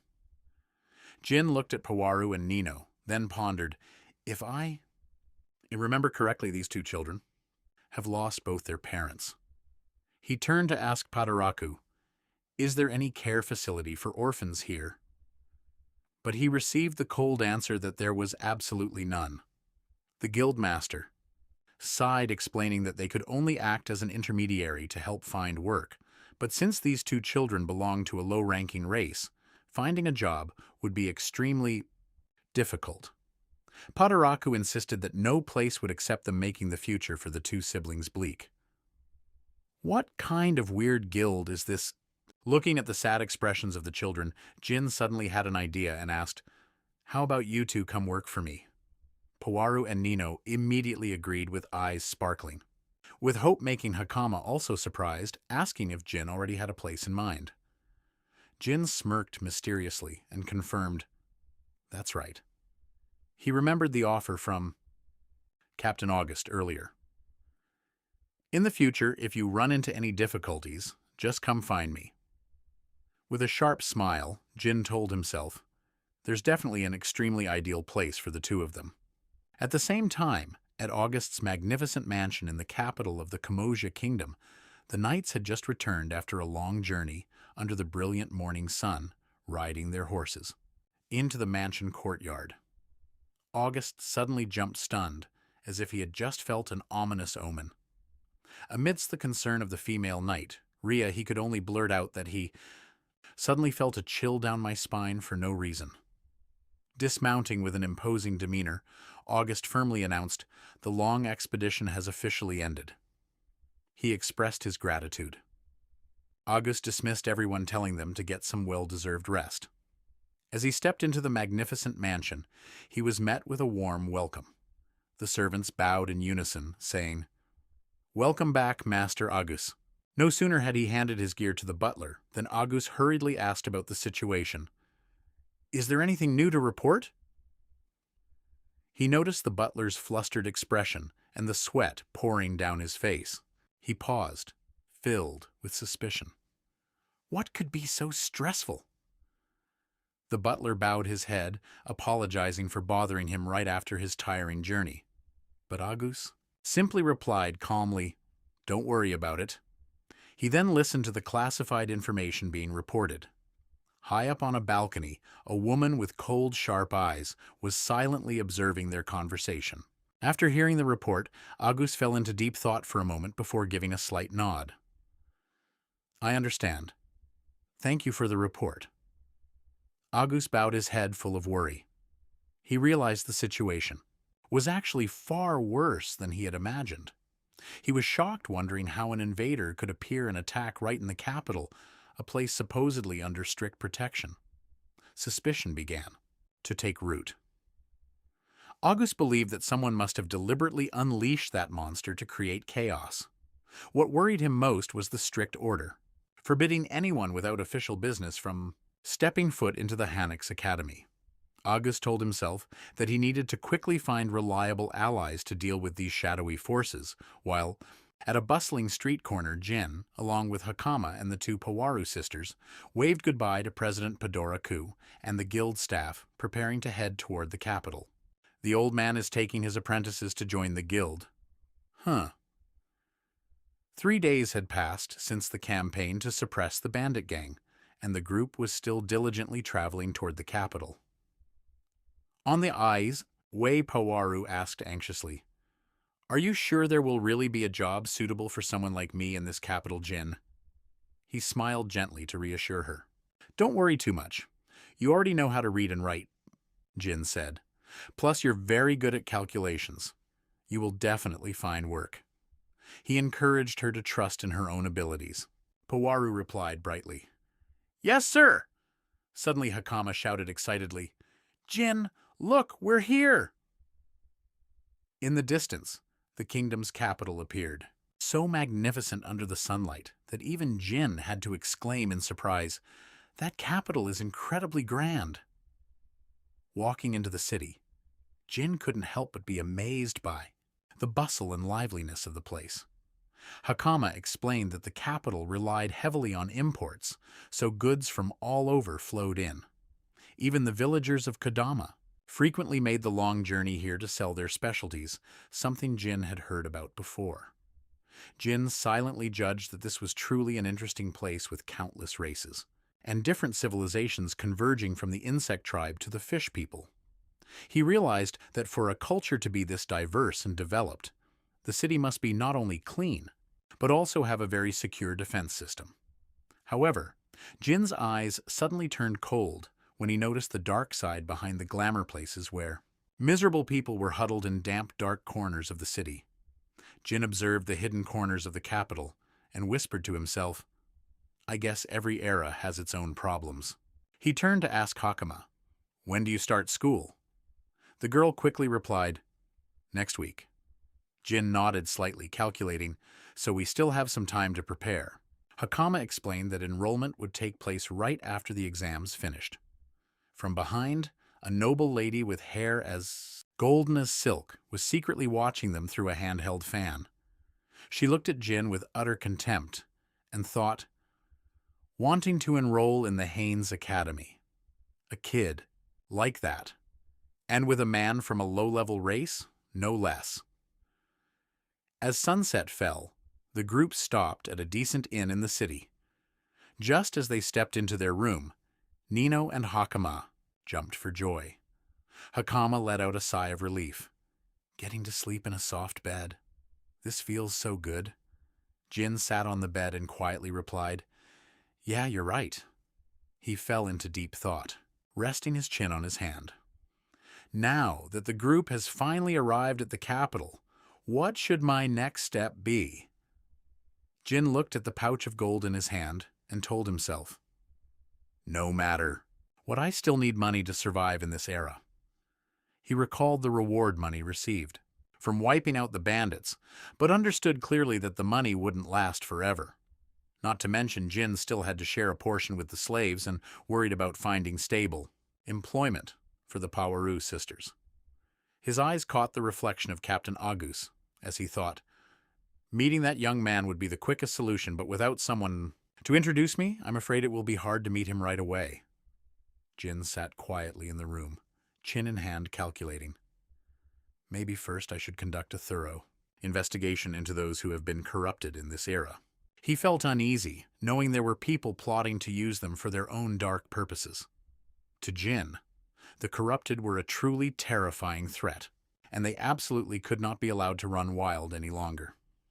He looked out at the radiant capital and resolved not to let that scum cause trouble again. Jin asked Hakama what the people in this country usually did when they wanted to learn or research a topic. The girl explained leisurely that they would find a teacher or look for books to read. However, because books were very expensive here, even back in Kadama village, everyone had to share the few books they had, which were very hard to come by. Hakama's eyes suddenly lit up when mentioning a large library in the capital where one could go to search for information. Hearing this, Jin felt secretly happy, thinking that if he used that place well, he might find clues about the research facilities that Kagura had left behind. But Jin's hope was quickly dashed by the polite refusal of a female librarian. She apologized profusely, but insisted that he was not permitted to use the facilities there. She explained that books were considered national property, so not just anyone could freely enter. Access was limited to students, with recognized abilities faculty members and the nobles living in the capital. Jin was stunned by the harsh reality. Hakama added another shock by reminding him that from the beginning he hadn't known how to read anyway. Jin sighed, telling himself, that's right. I still don't know how to read, even though he had been taught by others recently and had been practicing diligently by writing on the ground. Jin understood that he still needed more time before he could master this language. He stood in the middle of the bustling street, hand on his forehead, sighing in concern about what to do next. In a hidden corner, two strangers in cloaks. Someone is secretly tracking Jin and the kids. They've confirmed Jin is indeed the low-tier species traveling with those children. A guy suddenly approaches from behind and asks in a provocative tone, "You got a minute? How about a little scrap?" The moment Jin turns around, the beast man with wolf ears launches a lightning-fast punch straight at his face. Jin barely tilts his head and blocks it with one hand. Stopping the attack effortlessly, he coldly replies, "Is that all you've got?" Looking the guy straight in the eyes with intense pressure, Jin mocks their greeting, saying it's certainly very unique. It makes him want to take back his earlier comment about the security here being good. Jin's one-handed block of the gray-haired beastman's punch leaves the attacker stunned. "You were dead wrong. Your instincts are pretty sharp, buddy," the attacker sneers. Right in the middle of the busy city street, a violent surge of energy explodes, causing the surrounding civilians to scramble in a panic. Watching this scene, Hakama is shocked. They dare to use divine power right in the city center. Facing his attacker, Jin coldly demands, "Can you tell me who sent you?"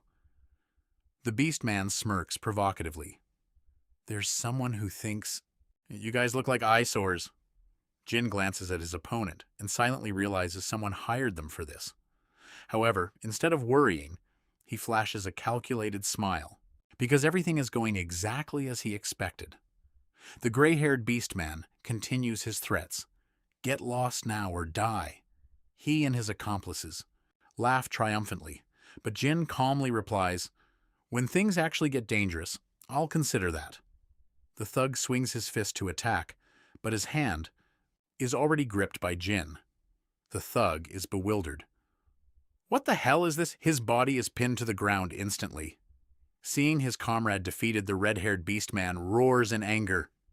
"You bastard! He pours all his divine power into his hands, creating a burst of flames and lunges straight at Jin. Yet Jin remains calm, using a nano-shield to block it easily. To the attacker's shock, Jin suddenly closes the distance, grabs him by the throat with one hand, and lifts him into the air, rendering him completely unable to resist. Jin looks straight into the red-haired guy's terrified eyes and coldly declares, "If you want to fight me, go back and practice more, kid." He tightens his grip, choking the guy and growling, "But that's if you still have the guts to challenge me again." The red-haired beastman trembles in despair, horrified to realize that the man in front of him couldn't possibly be a normal low-tier species. Just then a powerful voice cuts through the brawl. "That's enough! Everyone freeze! Don't move!" A female knight with long brown hair tied in a high ponytail steps out from the crowd grumbling, "Seriously, not even on my day off can I get some peace." She sternly reprimands the troublemakers for daring to fight right in the middle of the street. "I'm going to throw all of you in the dungeon. Get ready." Seeing the authorities intervene, Jin smiles, satisfied that his plan to cause a little chaos to grab some attention has finally paid off. The moment she sees Jin's face clearly, the female knight's expression changes. She points at him and shouts in shock, "You're that low-tier species from the other day, aren't you?" She reprimands him with a look of pure disgust. "You've got guts causing trouble the moment you step foot in the capital." Karina brandishes her weapon, continuing her insults. Typical low-life trash. Some people really need to know their place, what they can and can't do. Your attitude really needs some serious re-education. Just as she's about to make a move, a girl with long rabbit ears suddenly intervenes. Sorry to interrupt." The girl explains that she happened to pass by and witnessed the whole thing. Her gaze turns serious as she insists to the female knight, "These people were actually the ones being attacked out of nowhere. So I believe their actions were strictly in self-defense." This unexpected testimony leaves Karina stunned, frozen for a few seconds. Jin looks at the beastman lying motionless on the ground and thinks that the guy looks very familiar. Karina approaches the downed group, narrows her eyes, and demands, "You guys, are you students from Haynes Academy?" Recognizing the identities of the attackers, she can only clutch her head in annoyance. Just as I suspected. I hope that young lady wasn't involved in this. Jin wonders briefly, "Which young lady?" But Karina quickly orders the group to be taken away coldly, cutting the conversation off. "Take them away now. That is an internal matter of ours. You don't need to concern yourself with it. Trying to hide something, aren't you?" Jin watches the female knight leave and wonders, "So even the holy knights have to do patrols? I thought that was the guild's job." Karina explains while walking away that because the capital is so vast, they are just helping to maintain public order. She even honestly reveals her true motive. "To be honest, I just happened to be passing by while looking for snacks." However, deep down, Karina can't help but shiver when she glances back at Jin, silently admitting, "That guy is truly dangerously powerful." On the flip side, Jin also thinks the students he just faced weren't exactly ordinary either. Karina turns to leave, but doesn't forget to leave a warning. "Don't cause any more trouble in this capital." Jin immediately calls out, "Wait, if it's not too much trouble, I'd like you to take me somewhere." The unexpected proposal leaves the female knight stunned. "You want me to take you somewhere?" The destination Jin is aiming for is the magnificent mansion of August. That very night, sitting across from the captain of the Holy Knights, Jin interlocks his fingers and gets straight to the point. "Hire us." Facing August's stunned expression, he calmly adds, "Didn't you tell me to come find you if I needed help when we first met?" August narrows his eyes and observes, "Why bring the whole family this time?" Jin explains calmly that it was just an unexpected incident. He reveals that the group ran into the exact same gang of thieves August had warned him about, and seeing that these people were being held captive, he stepped in to save them. August asks anxiously about the fate of the thieves. Jin replies gently, "I gave them a good beating, then I handed the rest over to the guild to handle." The captain ponders inwardly, horrified at the thought that Jin could single-handedly take down an entire notorious gang of thieves. He wonders why Jin decided to help these children. Jin looks at the two siblings, Pawaru and the others, and replies, "They don't have anyone left. They are the people you call low tier. I think, at the very least, you should try to find them a job." August still looked skeptical. "I don't think it's your responsibility to look after them, Jin," he insisted. "That is my personal work principle," Jin declared firmly. "Regardless of the reason, I saved their lives, and I won't do things by halves. I will take responsibility for this." Jin's resolute words left Auguste and Karina stunned in silence, while the Pawaru sisters beamed with happiness, having found a true protector. Auguste nodded. He finally accepted Jin's proposal. "Very well. The two of them can stay and work right here at the estate." Hearing the good news, Pawaru cheered excitedly. "Is it really true?" Suddenly Auguste's gaze turned cold and stern. He looked straight at Jin and set a condition. "However, I have one condition attached. I want you to take on the role of an instructor." The unexpected offer caught Jin off guard. An instructor? In the blink of an eye, the sisters and Nino had been fitted into brand new maid and butler uniforms, looking sharp and radiant. Jin crossed his arms, observing their new look, and commented softly, "The kids look pretty dapper." The sisters immediately bowed low to express their sincere gratitude. "Thank you, Lord Auguste, we are truly grateful." Auguste calmly replied that they didn't need to thank him. He then turned to sternly instruct the household staff, "I am placing my trust in you two to train them. There must absolutely be no discrimination. Treat them as equals." Captain Auguste, the embodiment of justice, gave the command. The servants bowed in obedience as the group began to leave. As they walked away to carry out the next phase of the plan, Pawaru and Nino stood in the distance waving goodbye emotionally. "Thank you so much, sir." Walking beside the captain, Jin didn't hesitate. He went straight to the point. "So what's next? You must have an ulterior motive for this instructor offer, right?" Auguste smiled, acknowledging Jin's sharpness, which would be very useful for the mission. His gaze deepened as he confessed, "I still don't know your background, but I want to believe you are the right person to ask for this favor." Auguste looked toward the majestic architecture of the Haynes Academy, now shrouded in night, and revealed the true mission. "I want you to conduct an undercover investigation inside the Haynes Academy." Jin looked thoughtful and wondered what this was all about. Auguste explained the political situation, currently rocking the kingdom, in a low voice. "It's on the brink of chaos." Seeing Jin's confusion about the lack of leadership, Auguste bitterly revealed the truth. The king is severely ill and doesn't have much time left. Because of that, the battle for the throne has already begun, unfolding quietly in the shadows. He emphasized that the biggest problem was that dark forces, with no claim to the throne, were conspiring to take over the entire kingdom. Auguste whispered that those people were using invaders, illegally dragging innocent people into their sinister plot.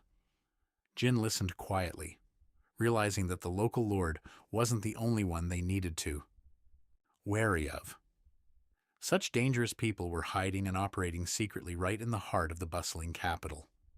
Auguste affirmed that the group needed to quickly find their lair, to prevent further disaster. Jin looked at the captain and asked, "And the most suspicious location is Haynes Academy, right?" Auguste smiled slightly in confirmation. "Exactly." Auguste walked up to a door, knocked, and stepped inside decisively. "I'm coming in." He explained that there would be a guide to help Jin infiltrate the academy as smoothly as possible. Auguste introduced her. "Let me introduce you to my younger sister, who is currently attending Haynes." Melia Anton sat on the sofa with an arrogant air. Melia half closed her fan, casting a cold gaze toward the group that had just entered. Seeing her brother with strangers, she exclaimed, "This is... brother..." The look in her eyes suggested a fight was brewing. As soon as she saw Jin, Milia couldn't hide her disdain. Don't tell me you intend to entrust the secret mission you mentioned the other day to... This lowlife, August immediately shouted to correct his sister's attitude. Milia, that is very rude. However, the young lady stubbornly replied, What's rude about it? Isn't the very existence, sheen of such lowlifes, an insult? Milia believed that even without mentioning the young girl with him, a task of such importance could not be entrusted to someone as lowly as Jin. Jin stood silently observing and internally labeling her as a spoiled young lady full of prejudice. August broke into a sweat and apologized. I am truly sorry. Please. Chi, don't take what she said to heart. Karina, standing nearby, added her opinion, noting that while Milia was talented, she held an incredibly deep-seated grudge against those of the lower races. Hearing this, Jin glanced at the female knight and muttered a sarcastic remark. You and that lady are cut from the same cloth. The comment left Karina speechless, while Milia folded her fan and aggressively questioned her brother. Do you understand, brother? This isn't just a simple infiltration mission. She stressed that Jin would also have to shoulder the full responsibility of a real instructor at the academy. Milia looked at Jin with a skeptical gaze. I don't believe a lowlife has the capability to teach anyone. Does he even... He possessed the necessary qualifications, Milia pressed for his academic credentials. Hakama accidentally let out a harsh truth. Jin doesn't even know how to read. Jin only knew to embarrassingly remind her, don't go saying things like that. Milia immediately showed her contempt. See, he is completely unqualified to even discuss this. But Hakama stood firm in defending him to the end. But there are many things only Jin can teach. Jin really is more extraordinary than any of us. Milia stared at Jin, silently evaluating. It seems he possesses enough strength to suppress and maintain discipline. You over the students, huh? But being a teacher requires more than just brute strength. She turned to August, who was having a headache over the incident where the students had caused trouble on the road. I had guessed that the young lady was behind them. I am deeply sorry, and I will definitely discipline her strictly. Jin calmly replied, Small matter. I don't care about that. Following that, Jin went straight to the professional matter. And as an instructor, precisely what subject do you expect me to teach? August answered clearly, Spirit arts. Based on my assessment, you are extremely proficient in spirit arts, am I right? Jin wondered which part he should teach, but August reassured him, just teaching the basics is enough. He listed the 4 basic techniques: fire starting, electricity projection, ice binding, and healing, then affirmed that if he could perform even just 2 of these 4 basic techniques, then that would meet the requirements. Jin asked back in surprise, Is that all? Is it really that simple? August's voice sounded panicked. What do you mean, that's all? Don't tell me you can actually use all the special spirit arts that only a handful of people can master. Jin suddenly realized the absurdity of it all. So I'm the elite of this era. That's hilarious. He smirked. Full of confidence, Jin decisively accepted the offer. Fine then. A brilliant blue nano-energy glow covered his body. Jin wore an arrogant smile and declared, Let me teach this world what real magic is. A week passed at Haynes Academy. The atmosphere on entrance exam day was incredibly lively. Amidst the crowd of students rushing through registration, Hakama was also highly focused, sitting straight at the exam desk, pouring all his concentration into finishing his written test. Meanwhile, in the academy's lavish hallway, a chubby beastman official was guiding August and Jin. He bowed respectfully. Oh my, what an honor. It is for us to have you escorting us here personally. With the Holy Knights, I assume Unit 7 must be very busy. August calmly replied, Please don't worry about that. It's simply our turn to carry out the mission. Noticing Jin's confusion, August whispered that every year the Holy Knights take turns selecting one member to serve as a special instructor. for the academy, and this year the responsibility fell to Unit 7. Jin understood and gave a small nod. I see. Walking on the red carpet stretching through the long hallway, Jin couldn't help but wonder if he was really cut out for this. The official stopped them in front of a massive wooden door and gestured, "Please this way. The headmistress and the board of directors are waiting for you inside." The door opened, revealing a solemn office with powerful figures waiting behind a desk. Sitting in the chair of honor was an elderly woman with silver hair and sharp eyes. She greeted them, "It has been a long time." August immediately bowed respectfully. "Greetings, headmistress." The headmistress smiled, reminiscing about the past. She praised August, noting how he went from being the top graduate to an exceptionally prominent knight in just a short time. She thanked him for agreeing to assist the academy during this period. August stated firmly, "It is my duty, ma'am." The headmistress mused, admitting she had heard rumors about August not only handling spirit art issues, but also getting entangled in internal faction disputes. She understood that his Oi squad was very busy and couldn't spare much manpower right now. However, she emphasized with a cold gaze that this did not mean the knights had the right to disrespect this prestigious academy. In Jin's presence, a skeptical voice rang out, "Don't tell me you're planning to let this guy be an instructor." Here. She sniffed the air. August immediately spoke up to reassure them, asserting that Jin's abilities far surpassed every member of his Unit 7. He guaranteed that in a fight, Jin was second to none. The headmistress temporarily accepted August's claim, but she remained concerned about how to resolve this opposition. Immediately, Gita, a member of the board, slammed his hand on the table and stood up in fierce protest. He roared that in this sacred school with such history, there had never been a precedent for allowing a low-life race to teach. Gita pointed a finger directly at Jin, shouting that this position wasn't for the lowly and that this appointment was nothing short of insulting the entire academy. After hearing Gita's opinion, the headmistress turned to ask for Mr. Ruthman's perspective. The chubby man quickly agreed. He argued that most students at the school came from noble bloodlines, and using a lowlife to teach would surely cause chaos. The headmistress looked at August and concluded that her thoughts were basically the same as theirs. August suggested, "Please let Jin present himself." Jin stepped forward and bowed politely. "Pardon my late introduction. I come from Kadama village. My name is Jin Sidhu." Witnessing that attitude, the headmistress silently noted that even while being insulted so harshly, he maintained an oddly calm composure. Jin looked straight at the board and stated clearly, "I completely understand your concerns. However, I would like to ask a small question." He bluntly challenged them. "Am I unworthy of being an instructor just because I belong to a low-life race? Or is it because I lack the qualifications and real strength?" Faced with the board's silence, the headmistress decisively stated, "Obviously the latter, because if you have the strength, everything else is secondary."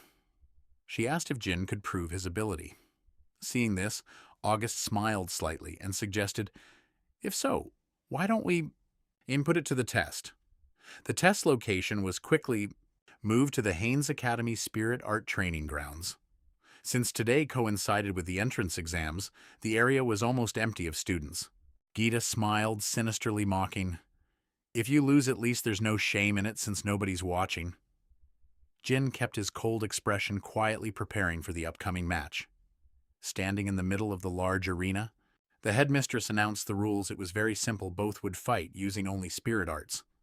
She stated that seeing Jin's power with her own eyes was the best way to evaluate him for the instructor position. This unusual event quickly caught the attention of nearby students. They whispered about the friendly match about to take place. Observing from afar, Amelia thought to herself, "This is probably the first time I'll see Mr. Gita actually fight." Jin sighed with boredom. "What a waste of time. The old man is already getting sleepy over there." Opposite him, Ruthman and Gita looked at him with contempt, challenging to see what someone of a low-life race could really To August, stood still watching with a grave expression, as this was also his first time seeing Jin fight. In their prejudiced view, those belonging to low-level races usually had weak physiques, and even if they possessed divine power, they could only unleash a tiny fraction of it. He silently hoped that his decision was not a mistake. Gita narrowed his eyes and asked, "Are you ready?" As soon as Jin answered, the old man wore a sinister smile and declared he would be the one to strike first. Without a moment's hesitation, Gita unleashed a massive burning fireball, forcing Jin to quickly dodge as the attack exploded violently right behind him. The drama of the match made the nearby students gasp in amazement. Gita was smug, seeing that several students were watching his performance. The old man roared as he unleashed a barrage of brilliant golden lightning. Zeta moved flexibly to dodge the bolts striking the ground. Dust kicked up throughout the training yard. Seeing his opponent constantly dodging, Zeta scoffed with pure contempt. "You're good at running, aren't you? What a lowlife." He started, bragging about how he was the top graduate of this academy. Even though he couldn't become a holy knight, Zeta poured all his energy into creating a massive menacing fireball and roared, asserting that Jin stood no chance at all. Jin sighed slightly, thinking to himself that honestly, he shouldn't be using this kind of power to deal with a human. But right now, he had no other choice. Jin channeled power into his legs, then suddenly unleashed a brilliant green aura that covered his entire body. He looked straight at his opponent and declared with great authority, "I'll show you a small fraction of it." A giant orb of energy formed in Jin's palm. Rita stared up at the sky in confusion, and suddenly a suffocating pressure crashed down on the entire arena. Rita was crushed into the ground by the invisible force, causing the stone floor to crack, and he was completely unable to move. Witnessing that terrifying sight, both the principal and Rudman were stunned, unable to believe their eyes. Even August was shocked, sweating bullets at Jin's overwhelming power. Melia, watching from afar, cried out in shock and terror. What is this?" Zeta lay pitifully on the floor, groaning in despair. "What just happened?" Jin strode over and casually explained, "Just a little gravity, why so tense?" He glanced at those present and sarcastically asked if that kind of spirit art was something they had never heard of before. Jin wore a cold smile. He loudly asserted that he would have plenty to teach at this academy, not just for the students, but a lesson for all of you as well. Rita was completely suppressed under the weight of the gravity. He knelt on the arena floor, breathing heavily in shock. Jin nonchalantly adjusted his gloves and flicked his fingers to release the energy. As soon as the pressure vanished, Zeta gasped and yelled, You... What kind of trick was that? You're supposed to be top of the class, yet you look like a deer in headlights." Jin replied calmly. "That was clearly a spirit art. Are you saying you don't know it?" Rita shrieked with rage. He couldn't accept this reality. "I have never heard of such a strange spirit art. You must be using cheap, fraudulent tricks." Witnessing the overwhelming display, the onlookers began to whisper. The principal looked thoughtfully toward the arena and concluded. It seemed everything was over, while August nodded in agreement. The students standing far away were also in awe of what had just unfolded. One student exclaimed, full of admiration, "No doubt about it, those are extremely high-level spirit arts." Standing among the crowd, Melia looked at Jin with eyes full of suspicion and fear. She couldn't believe her eyes. How could this be, unlike us who evolved, thanks to the protection of spirits, that lower-class race shouldn't possess any divine power at all? Melia trembled, wondering who this mysterious man really was. Meanwhile, Zeta lost his reason. He lunged forward, grabbing Jin's collar. Facing the aggression, Jin remained calm. "Calm down a little, kid." A week later, life at Haynes Academy continued to be harsh. This place was not merely a place to provide academic knowledge. Its core goal was to train true warriors, those capable of annihilating the dragon hordes. The rules at this place were incredibly brutal. Any student who couldn't keep up with the curriculum would be expelled without mercy. The principal stood on the podium. her voice echoing through the grand hall. However, for those who completed the program, joining the ranks of the Holy Knights would no longer be a distant dream. Whoever survives this course is truly talented. She emphasized, noting that all final results depended entirely on the students' own capabilities. From the high balcony, upper-class students observed the ceremony and remarked that, this year, the number of new students who were commoners was quite high. Melia stood there silently holding a paper fan with a thoughtful expression until a voice called from behind. A male student with red hair named Lias approached with a confident smile. He expressed surprise at seeing Melia at this entrance ceremony. Lias mocked that he thought she was the type of person who never cared about others. But Melia immediately retorted coldly, suggesting that Lias only appeared here because he wanted to find a way to please some noble among the recruits to save face. Suddenly, Lias's gaze froze as he looked down at the row of seats below. He panicked, asking, "What is going on? Why is someone from a lower-class race sitting comfortably in the seats reserved for instructors?" The answer came briefly and simply, "Because he is a professor." Lias roared. "What?" He turned to ask Melia for her perspective on that man, but couldn't hide his contempt. Anyway, he's just a guy from a low-level race after all. That attitude would surely be punished by the ancestors. Melia folded her fan, her deep blue eyes showing clear displeasure, but she replied softly, "Perhaps you're not wrong." From the instructors' seats below, Jin glanced up at the balcony. He clearly felt the probing eyes fixed on him. Jin thoughtfully observed the massive scale of the academy and told himself that investigating such a vast place would certainly take a lot of time. However, the discriminatory gazes from the surrounding students made him feel extremely uncomfortable. Jin realized he had to clear this low-class label immediately. Otherwise, he understood that if this situation continued, he would attract more attention than necessary and become the most suspicious person in the academy. Jin made up his mind. First, he needed to win the recognition of them all. The academy bell rang, signaling the start of the lesson. Inside the lecture hall, Zita stood on the podium and loudly declared, "Now we will begin the lesson on spirit arts. From today on, to ensure you aren't surpassed by the rookies, you must always stay alert." He looked down at the sparse students and smiled slyly. "Maybe this doesn't bother you since you belong to the elite class, but that is what I want to convey." Rita looked around the empty room, then pretended to be surprised. "What is happening? Why is the class attendance so sparse today? Is everyone lacking enthusiasm?" Leah, sitting below, closed his eyes with a sigh. That was obvious. In reality, Zita was extremely pleased with his sinister plot. "Ugh, look at that trash. Why would anyone want to listen to a lecture from a lowlife like him?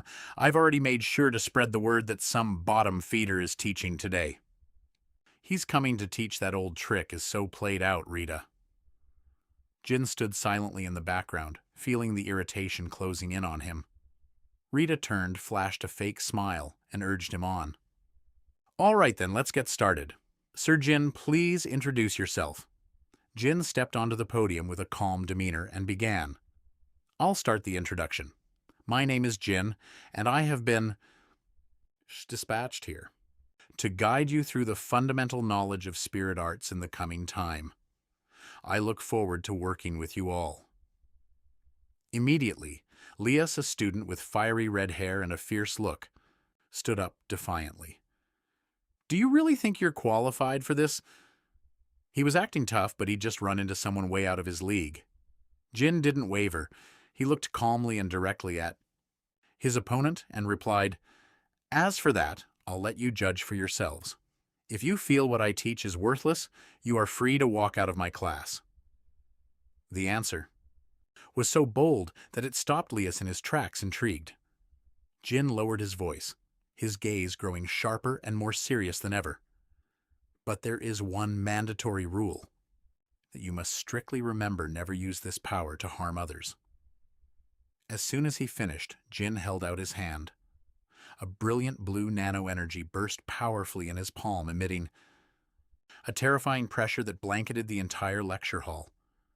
Jin began the lecture by explaining the true nature of spirit arts, the ability to nullify, the super regeneration abilities of the corrupted.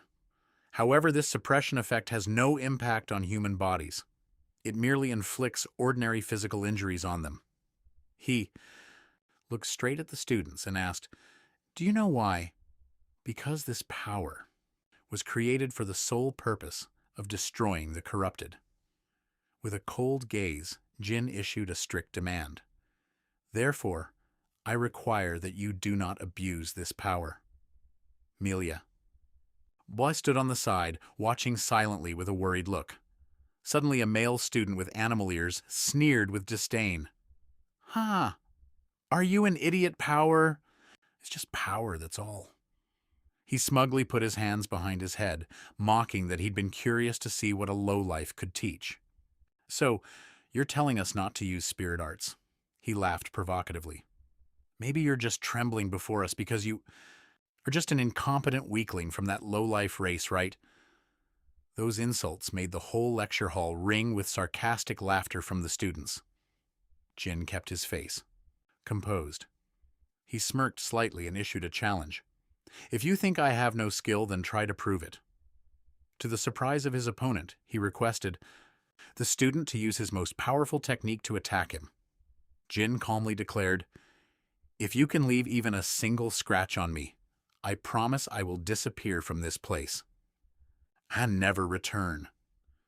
The confident assertion made the gray-haired student smile, triumphantly ready to act to get rid of the guy he despised. He poured all his magical power to create a stream of golden electricity that burned with menace and roared, "Don't come crying and begging when you regret this, you low life." He warned Jin not to regret it when it was too late. The attack was so powerful that even Rita standing behind him panicked and shouted, "You idiot, stop right now! Are you trying to hit me too? Do you want both teacher and student Shti to be wiped out?" Ignoring the warning, the student screamed, "Take this!"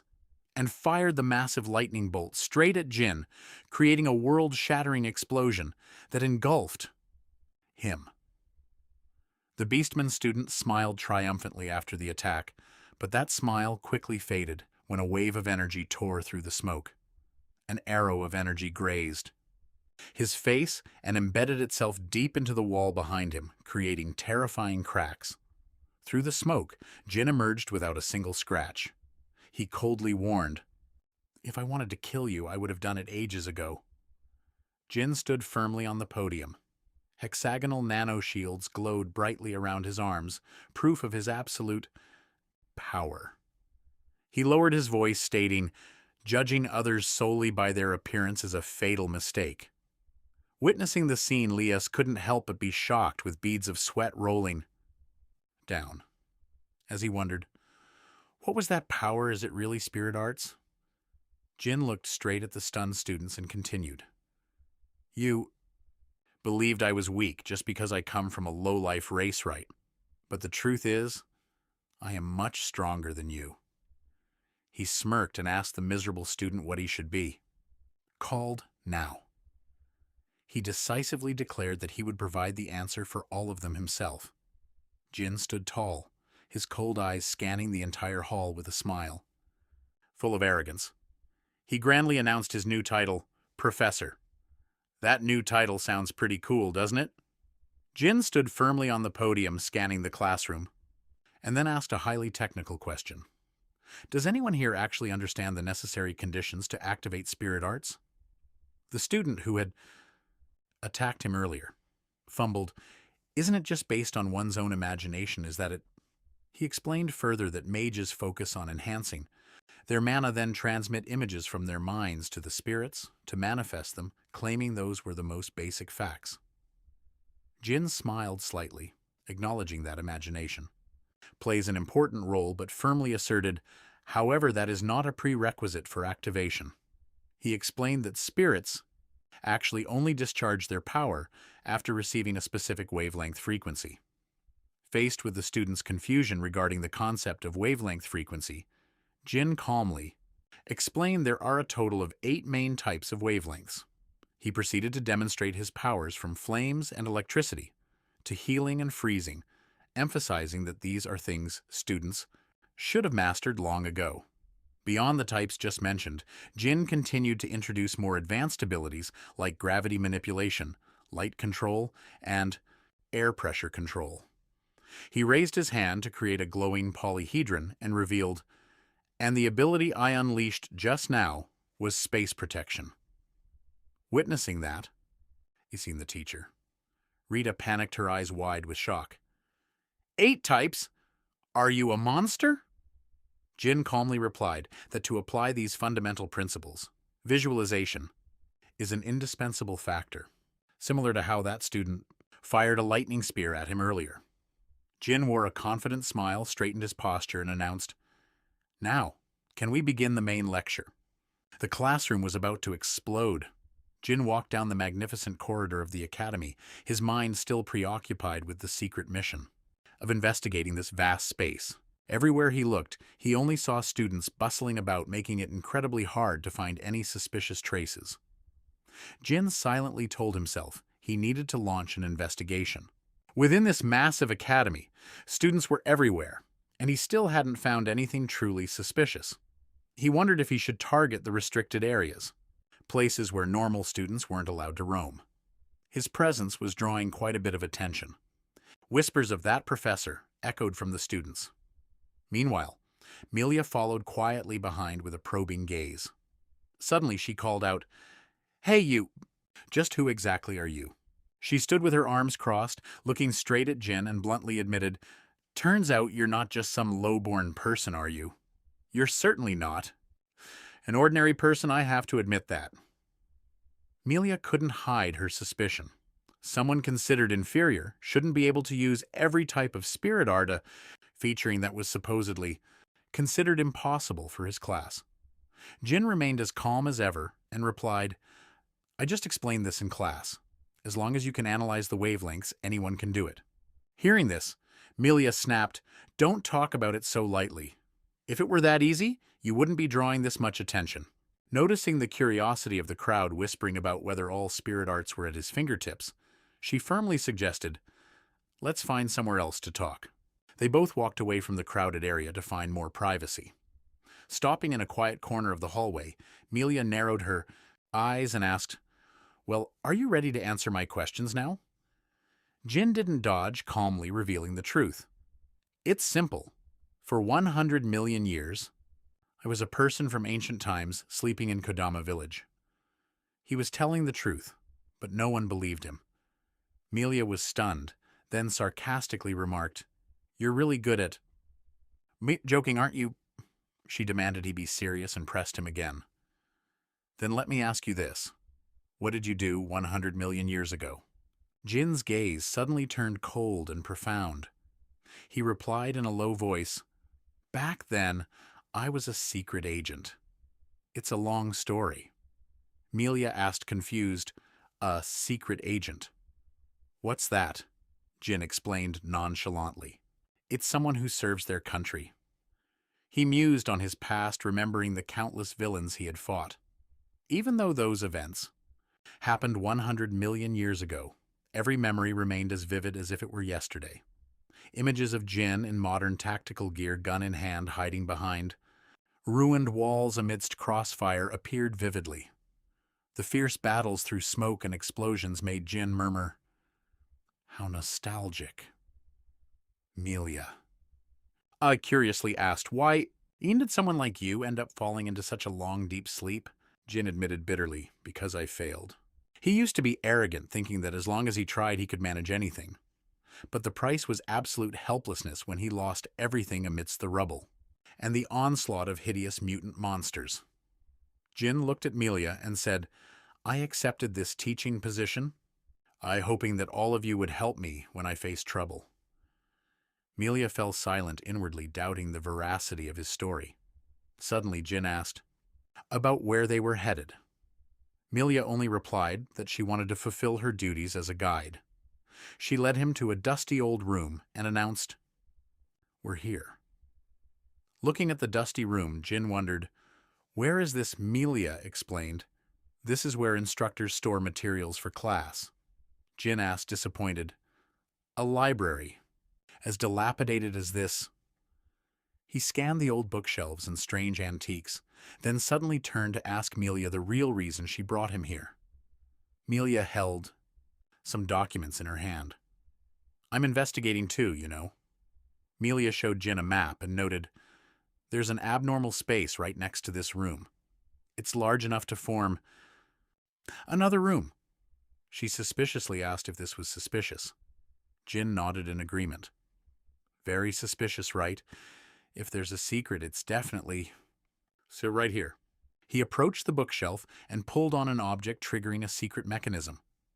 A pitch-black passage leading downward suddenly appeared behind the shelf. Jin whispered, I see. It seems your hunch was completely correct. Melia asked in shock. How on earth did you notice that? Jin explained. Although this area is covered in a thick layer of dust, this specific spot was strangely clean. He admitted the rest was based on intuition accumulated from his own experience. Jin warned, I'm going inside to check. You should stay out here and wait. But Melia immediately protested. Wait a minute, I want to go too. Jin warned in a serious tone. This is going to be very dangerous, you know. If there's something inside, it might be the corrupted one. Melia replied firmly, Please don't underestimate me. Melia confidently stated, If nothing else, my grades are top tier for this school year. My skills are even better than my brother's. Faced with such determination, Jin conceded, Fine, I'll trust in your ability. He gave an enigmatic smile and began to descend. Jin used a light manipulation technique to create a glowing orb to lead the way down the stairs. The stone steps were dark and damp. Jin remarked that this path leads quite deep underground. He silently marveled that light manipulation techniques were truly convenient. Looking into the deep darkness ahead, Jin joked, If this were a fantasy story, I'd have the feeling that monsters were about to appear. Melia asked back, confused. Fantasy! She quickly returned to the main subject. By the way, getting back to what we were talking about, if you've been fighting villains for so long, have you found any clues about the suspicious one? Jin just smiled and replied, You're asking too many questions for one day of work. Are you dodging the interview, old man? Jin mused, bringing his hand to his chin, guessing, Well, I suspect there's a chance Lord Rodman is also involved in this. Melia asked back in surprise. Jin explained that although Rudman appeared quite calm during conversation, his mind seemed elsewhere whenever he wasn't talking to anyone. Based on his experience, that was a common trait among those forced to do something against their original intentions. He noticed Rudman's vigilance was unusually strong, but Jin still chose to pretend he didn't notice to continue his investigation. Melia heard this and wondered, I previously thought Mr. Zeta was the suspicious one, but that's impossible for a lecturer like him. Melia was too naive. Zeta was a master of acting. She assumed every emotion on Zeta's face was clearly expressed, proving he must be a kind-hearted person with no ulterior motives. Jin just smiled at her naivety and urged, All right, let's keep moving. The deeper they went, the more Melia couldn't help but be amazed by the scale of the place. It was hard to believe such a vast space existed under the academy's basement. Suddenly, Jin stopped, his eyes fixed ahead with a startled look. This is... Jin asked anxiously. What's wrong? Jin broke into a cold sweat, whispering, in utter shock, I didn't expect it to be in a place like this. Appearing before them amidst the dark space was a massive, sturdy metal gate with tightly locked steering wheels. Imposing and solemn, Jin was shocked to realize this was the gate leading to a secret laboratory that Kagura had painstakingly left behind all over the world. Jin stood still before the massive gate, silently confirming this was indeed the lab Kagura had left. He noticed this door was strictly protected by advanced nanoparticles. Witnessing its grand scale, Melia gasped. A gate this huge is located under the academy. What secrets is this academy hiding anyway? She asked worriedly if the two of them could enter. Jin explained that basically they needed an access key to get in. Hearing that, Melia wondered, an access key. Jin explained, think of it as a conduit to open this door. He pensively recalled that at Kodama village, Hakama was the one who had inherited the key. Jin speculated that it was very likely someone in this place had received a similar inheritance. If that were true, he reached out and activated a glowing stream of nano-energy in his palm. Jin placed his hand on the metal surface. Immediately the system issued a notification confirming access authorization. At the highest level, Jin was in the process of unlocking the door. The giant gate began to move slowly, opening to Melia's utter astonishment. Jin thought to himself, the one intending to sow chaos for this nation is the one holding the access key to this place. Appearing behind the door was a giant, grotesque creature with countless glowing eyes being held captive behind iron bars. Something Jin called an ultimate weapon. Melia trembled in extreme fear. This terrifying thing is right under the academy. This tour is a bit intense, huh? She suddenly remembered and asked how Jin could open the door without a key. Jin strode forward and replied briefly, the people of the Dai are always very special. Melia watched Jin's back, unable to help but be suspicious of his ancient origins. She wondered if this man truly came from 100 million years ago. Meanwhile, Jin approached the iron cages. His eyes reflected deep thought as he observed the creatures inside. He thought to himself, how strange. Why would they let themselves be captured so docilely? Jin noticed that even other corrupted beings showed similar behavior. They were completely silent and showed no signs of wanting to attack. This reminded him of the monster that the bandits had held while in the cage. It also kept that same silent demeanor. But what puzzled Jin most was the appearance of a corrupted creature, of giant size, being held behind the iron bars. He wondered, how did they fit this monster down here? Melia half closed her fan. She confirmed that her brother's suspicions about the shadiness inside this academy were entirely correct. She proposed a plan to organize an ambush right here to force the mastermind to reveal themselves. However, Jin immediately objected, no, before doing that, we need to seal off the academy and eliminate all of these corrupted ones. Hearing this, Melia was stunned and asked if he wanted to let the culprit have a chance to escape. Jin said in a low voice, I understand how you feel, but what will happen if these corrupted monsters suddenly lose control? Jin emphasized that if an incident occurred, the first people in danger would be the students right above their heads. At this moment, he believed that August would certainly also prioritize everyone's safety over prioritizing capturing the villain. Melia stood silent, thinking, then had to admit that what Jin said made sense. Jin's eyes suddenly turned cold. He whispered to himself, and again, I have a bad feeling. My instincts at times like these are usually very accurate. The ancestors' instincts are always spot on. Jin decided to linger to examine this laboratory a bit more. Jin entrusted the important task to Melia. Contact August to seal off the academy for me. Receiving her agreement, he decisively turned and walked away. All right. Jin pretended to walk along the quiet hallway, his mind constantly preoccupied with the hidden secrets. Regarding the current situation, he hoped he would soon find some clue to unravel the knot of the matter. Meanwhile, whispers began to spread through every corner of the academy. People rumored that the new professor had given him a thorough beating. Oh, how pathetic! Hearing the mockery from the students aimed at him, Zeta shook with anger, his face distorted with resentment. He gritted his teeth and growled, only because of that low-class species has my reputation been completely ruined. Zeta could not accept the truth and kept insisting. That guy can control 8 types of elemental magic. He must be using some kind of trick. He frantically stomped and screamed in the hallway. I swear that It will be my own hand that unmasks him. Just then, the headmistress appeared unexpectedly from behind and spoke up. Mr. Zeta, the students are beginning to feel frightened.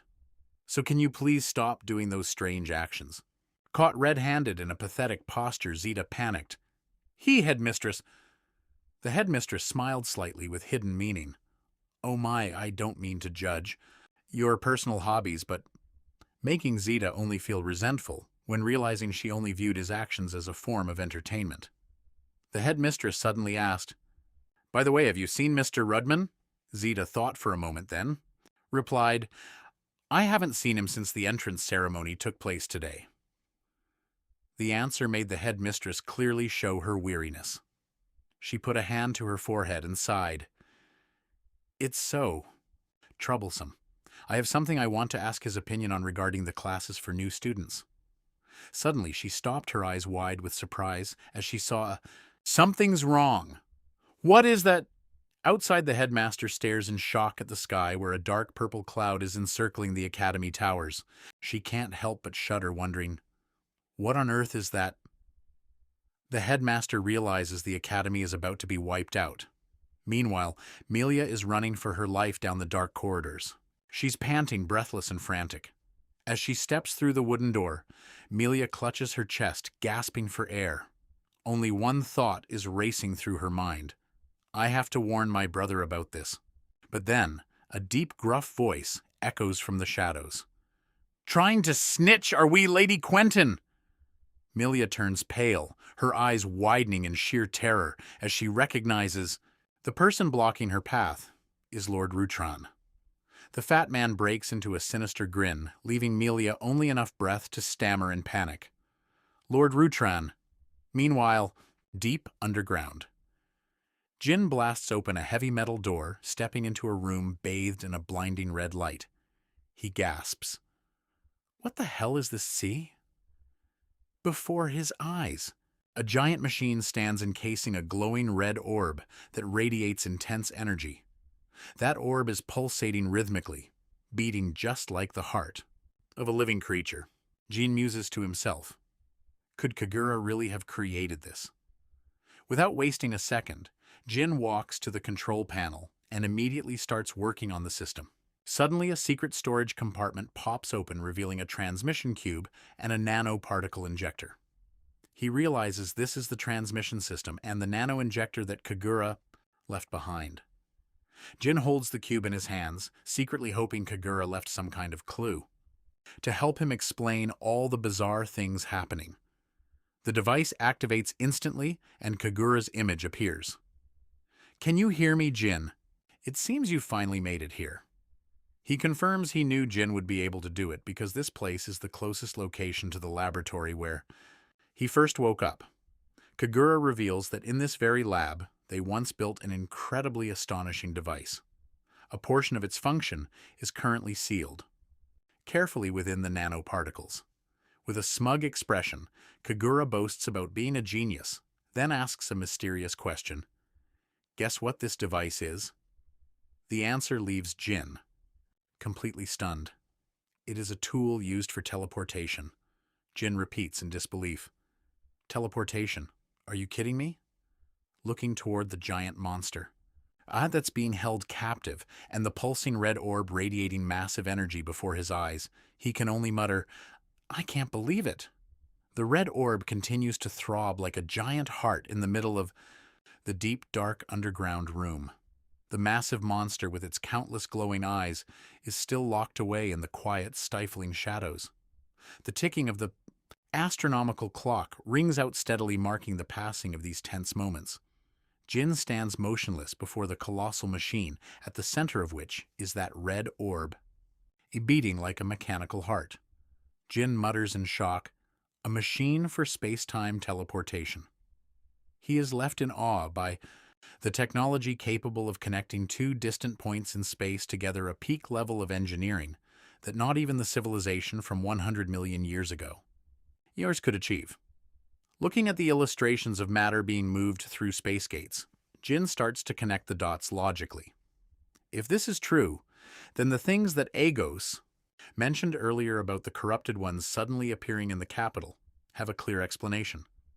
He wonders suspiciously, were they brought there using this teleportation device?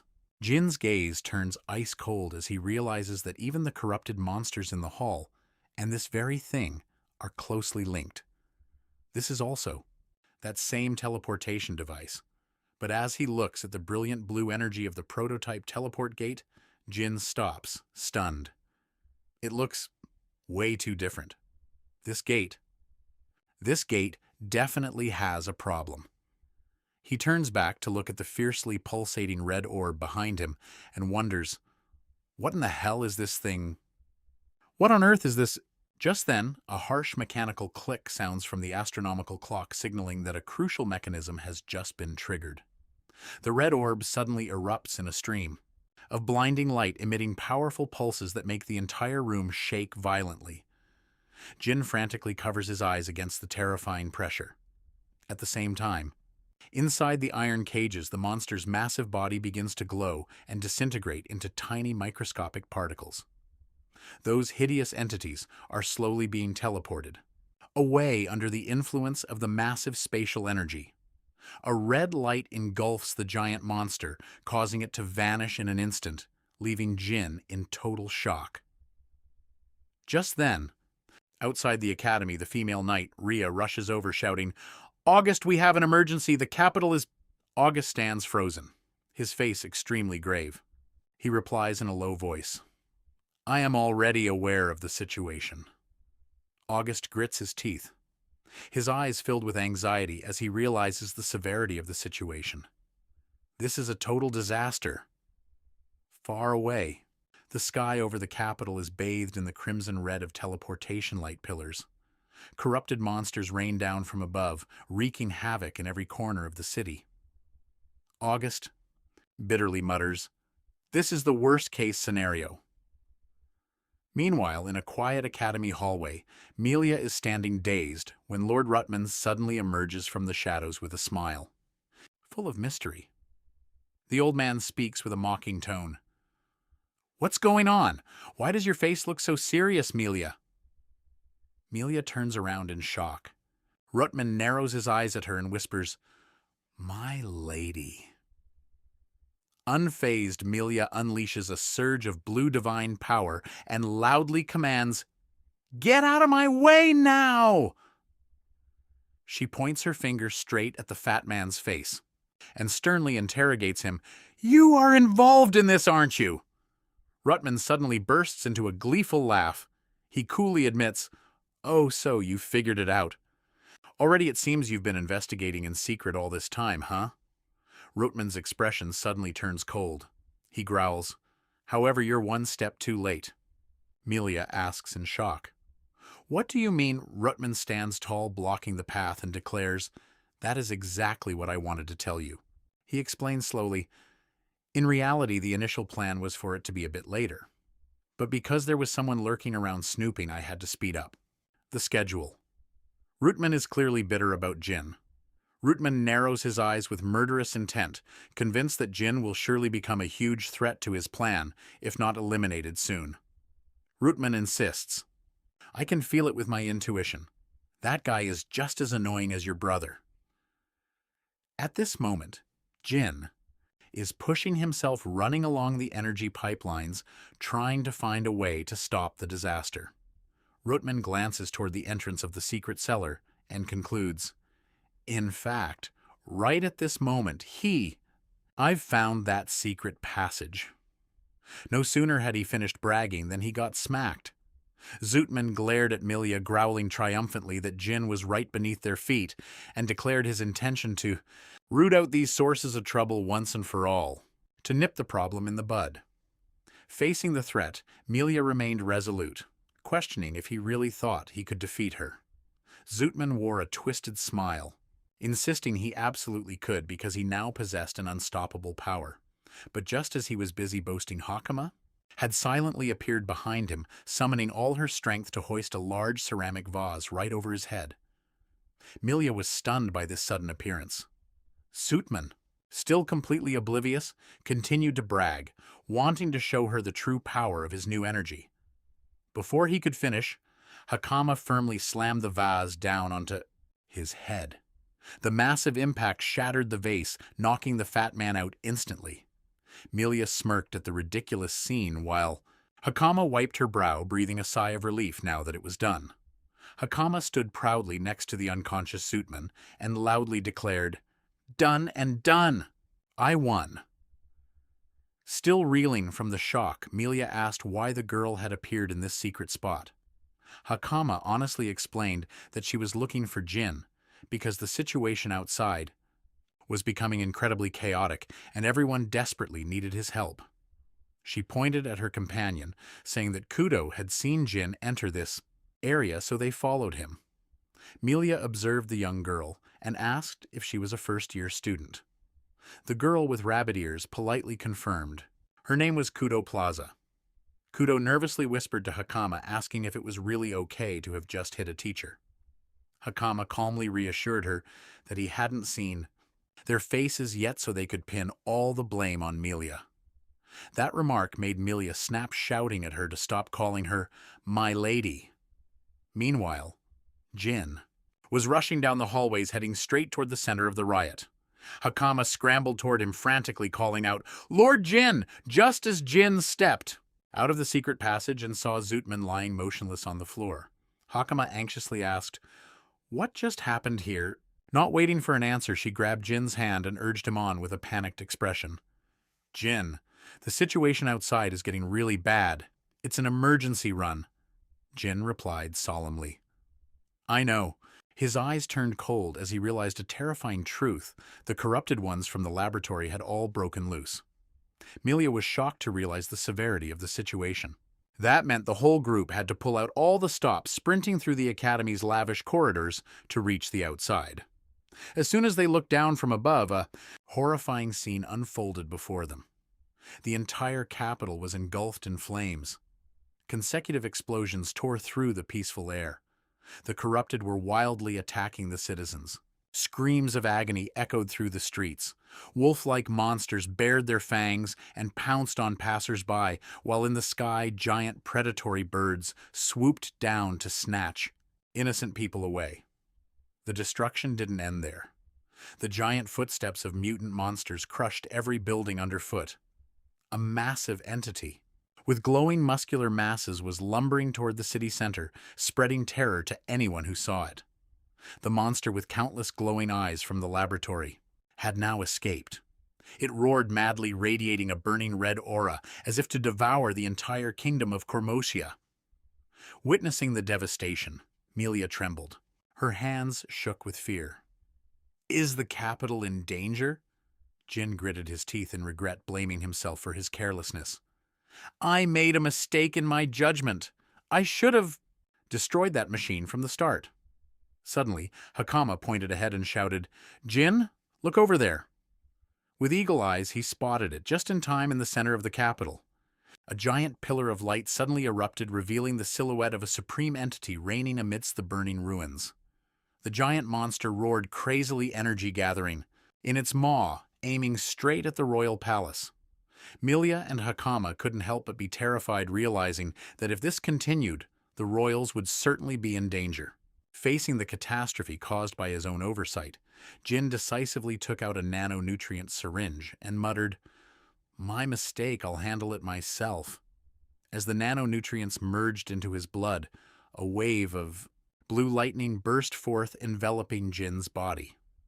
This was the result of his latest power upgrade, helping to simplify the space-shifting process, using the energy stored in the nanoparticles. Even though it was limited to once a day, and only within the range of his own sight, it provided absolute mobility. At that same moment, the monster officially fired.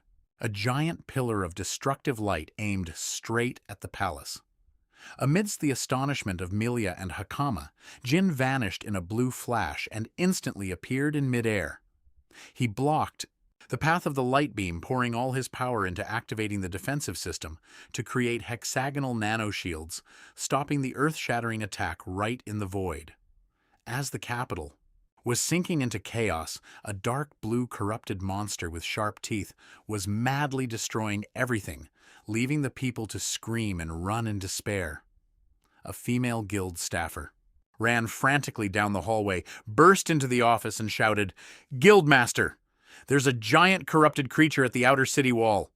Harden Gunslot, the guildmaster of the Royal Guild," stood silently looking out at the burning scenery through the window, and softly replied, "I know." Harden bitterly admitted, "But there's nothing more we can do." He stared at the cruel reality that everyone capable of fighting had already been mobilized to protect the people.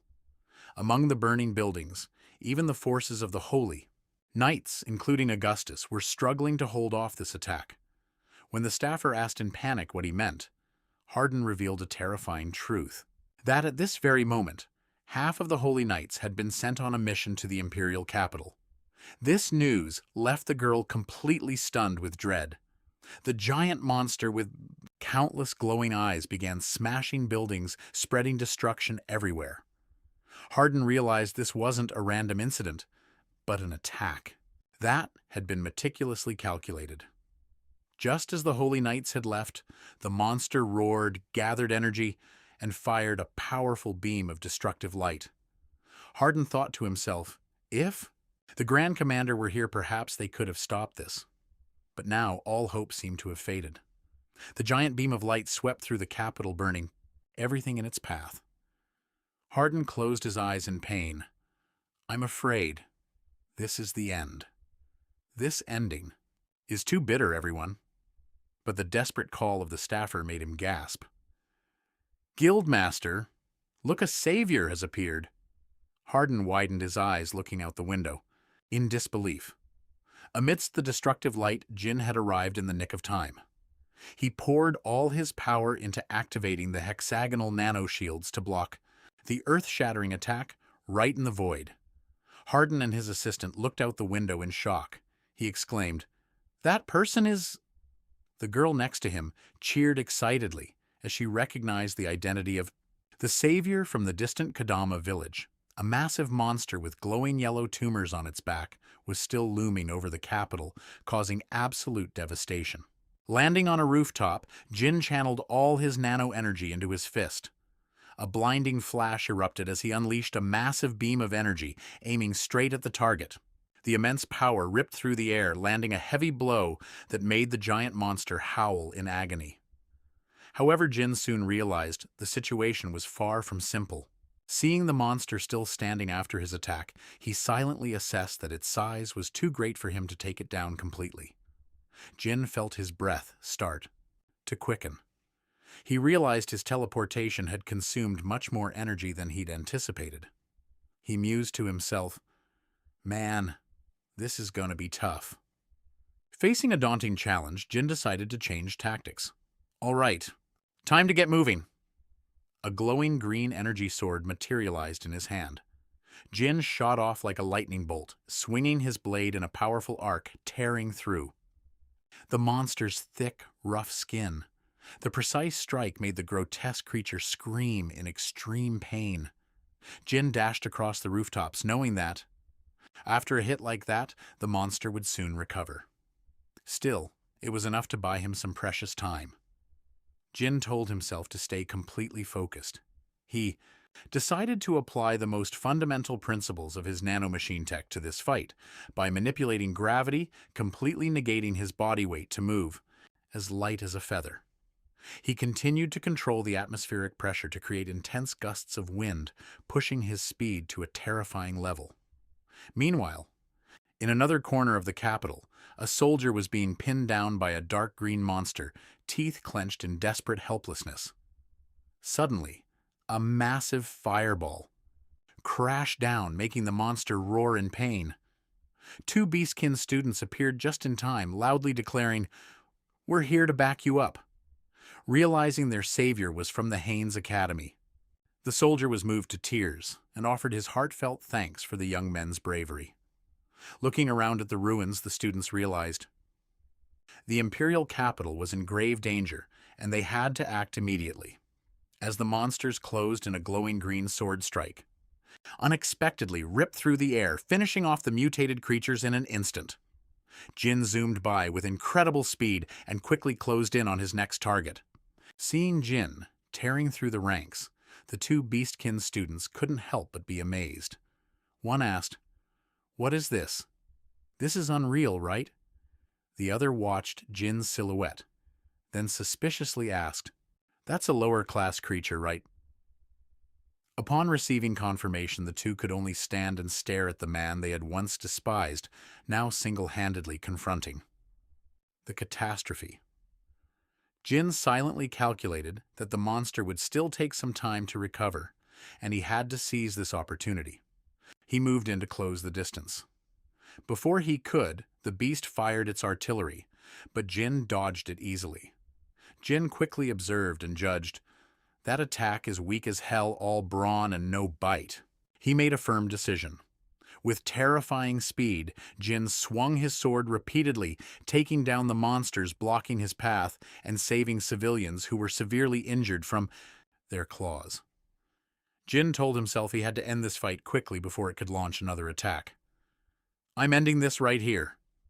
He continued to charge forward with wind-swept speed, constantly swinging his razor-sharp blade to clear out the mutated creatures threatening the people. "Faster, gotta go faster!" Jin channeled all his energy into his legs, his eyes glowing with determination as he faced the giant target head-on. Jin charged straight at the massive monster with bloodlust surging. He moved agilely across the rooftops, continuously launching powerful slashes that tore through its rough skin. The force of the collisions cracked the ground, sending clouds of dust billowing into the air. A thunderous slash from above caught the monster completely off guard, leaving it unable to react to Jin's overwhelming power. Agus and the female knights stood there stunned by the scale of the battle unfolding right before their eyes.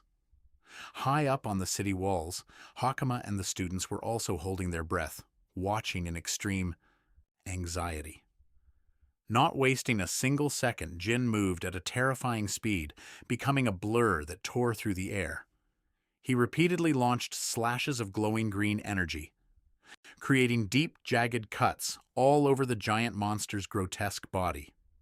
Facing an entity as large as a mountain, Jin still bravely charged straight ahead. He channeled all his remaining nano-energy into the finishing move and whispered, "Game over!" Jin launched himself into the air and roared, "Let's finish this!" He created a thunder spear and lunged straight at the monster's head. Boom! With a massive impact, the monster was sent to its grave. A giant green light erupted, piercing the sky and completely swallowing the mutated creature. That tremendous power released a suffocating pressure that towered even over the fortified walls of the capital. Witnessing that terrifying scene from afar, the Beastkin men and the female knight could only gasp in shock. "Wait, what just happened?" Amidst the fiery ruins, Jin stood proudly beside the monster's body, which was completely motionless, making anyone who saw it wonder, where did this guy even come from? 3 days after the disaster passed, the capital began its reconstruction phase. The ruined houses were gradually repaired thanks to the efforts of the citizens and soldiers. Jin stood silently by the window, silently assessing that although it was a major incident, thankfully, there was no serious loss of life. He sat thoughtfully on his bed, telling himself it was all thanks to the excellence of the Holy Knight Order.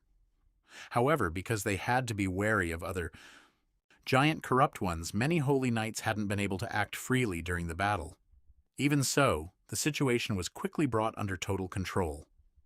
The Knights spread out everywhere to support the civilians and maintain order. The Haynes Academy was strictly cordoned off by soldiers for a large-scale investigation. Professor Ruttman, the man believed to be the mastermind behind this entire plot, had been officially shackled and arrested. Not only that, but the instructors and even the head of the academy who were suspected of involvement were also dragged away. Currently, they were all being harshly interrogated at the palace to get to the bottom of it. Jin lay back, hands behind his head, sighing as he thought about how the academy would probably have to close for a long time, even though he had only just started teaching there. For exactly 1 day. However, his eyes suddenly turned cold as he realized that from this incident, he had a new challenge. Jin pondered, if the enemies gather in, one spot I can handle it. But like this time when they scatter, there's no way I can take them all out. To protect everyone from these corrupted ones, I realize I need to get even stronger. Jin looked at the nanocube in his hand, resolving to reach that goal, when suddenly a knock at the door made him jump. "Who's bothering my beauty sleep?" Jin muttered. He opened the door, stunned to see Melia waiting there, looking absolutely gorgeous with a radiant smile. She spoke softly. "I'm here to pick you up." Seeing Melia blush while calling him teacher, Jin couldn't help but be bewildered. Teacher. He wondered privately. The school is closed, so who's paying my salary? Melia quickly explained the purpose of this trip. My brother is calling for you. Melia continued, looking completely sincere. He wants to thank you for what happened earlier. It seems he has something else he wants to discuss with you too. When Jin asked if it was really necessary for her to come all the way here to call him, Melia firmly insisted. Of course, with someone as important as you, sending a servant to fetch you would be far too disrespectful. She proudly declared that as a representative of the Antan family, she had come in person, leaving Jin speechless and looking utterly drained. Jin curiously asked, "You're not planning to call me a lower life form anymore? Does Teacher Jin actually like getting insulted?" Melia blushed, looking quite philosophical. "I've thought long and hard about that. I shouldn't judge others by their appearance. I must respect everyone no matter who they are." She even earnestly expressed her desire to stay by his side to receive his guidance and teachings. Just then, Hakama suddenly appeared at the door and internally marveled at how quickly the young lady had flipped her attitude fast as a pancake. Seeing Hakama, Jin happily called out her name. Hakama nonchalantly explained that it was just too boring in the dorms, so she came over to play. Melia glanced at Hakama, skipping about, looking thoroughly annoyed. That? Country girl. Melia's jealous. The tension peaked. Melia sarcastically muttered, "A country bumpkin barging in without permission, how shameless." Then she pressed, "Didn't you say you already knew you were wrong?" The group headed toward the magnificent white marble August mansion. As soon as they entered, the head butler and the maids bowed in unison. "Welcome back, Melia." Jin gently asked the two sisters, "Could you two please show us the way?" Pawaru and Nino happily replied, "Yes, sir." Seeing the two sisters leading the way so nimbly, Jin quietly noted that they seemed to have gotten used to their work here. Pawaru smiled and shared, "It's all thanks to everyone here." When Jin asked if the two of them were hurt in the recent riot, they both insisted they were fine. Pawaru recounted that everyone at their workplace had protected them with incredibly powerful fighting skills and spirit magic. Jin felt relieved to see they were being well taken care of. At the same time, Lady Melia also began praising the wonderful things Jin had done. Jin asked, slightly suspicious, "Who did you hear that from?" Melia calmly replied that she had heard it from himself and Lord August. The young lady firmly declared that telling others about her teacher's heroic feats was the duty of a student like her. Jin just stared blankly, wondering, when did I ever take on a student? Melia turned and told Pawaru and Nino to actively learn from Jin, since they were the same race as him. Nino, taking advantage of a moment when Melia wasn't looking, whispered to Jin, revealing that until recently, Lady Melia had still been quite harsh toward them. The boy added with relief, "But lately she's become a bit more gentle." Jin quietly compared this impressive change of heart to Sax from back in the day. The group stopped in front of a large, luxurious double door leading to the main drawing room. Pawaru knocked and reported, "My lord, we have brought Jin." An authoritative voice from inside replied, "Come in, I've been waiting." The door slowly opened, revealing August standing there with a middle-aged man of the wolf tribe who had silver hair and an incredibly sharp, cold gaze. He was waiting with his arms crossed as Jin entered. Pawaru and Nino bowed respectfully and quickly retreated. August spoke, breaking the silence. "Thank you for coming. Sit here and let me introduce this gentleman first. This is the Guild Master of the Adventurers Guild in the capital, Lord Hardengan Sloth." Harden proactively stood up and shook Jin's hand politely. "I'm Harden. It's a great honor to meet you. I look forward to working well together from now on." He lowered his voice, recalling the recent incident. "I also witnessed what you did the other day. Honestly, if you hadn't stopped it right then, this country would surely have faced a major crisis." Harden suddenly bowed respectfully. "So first of all, I want to send my thanks for saving this country." Jin nonchalantly waved his hand. "I only finished off the biggest one. As for cleaning up the battlefield afterward, that was the work of the Royal Holy Knights. If you want to thank someone, go thank them." August smiled at Jin's humility, while Harden poked around observing him. "You're quite humble, aren't you? Do you have no ambition at all, or is that just all you've got?" Then Harden suddenly revealed a shocking piece of information. "Because of this incident, the royal family of this country wants to meet you." The statement left Jin stunned. The royal family. The atmosphere in the room suddenly became tense and dropped sharply. Harden stared hard at Jin with cold, piercing eyes. "But first, there's one thing we need to clarify. Who are you? Is the Master's secret about to be exposed?"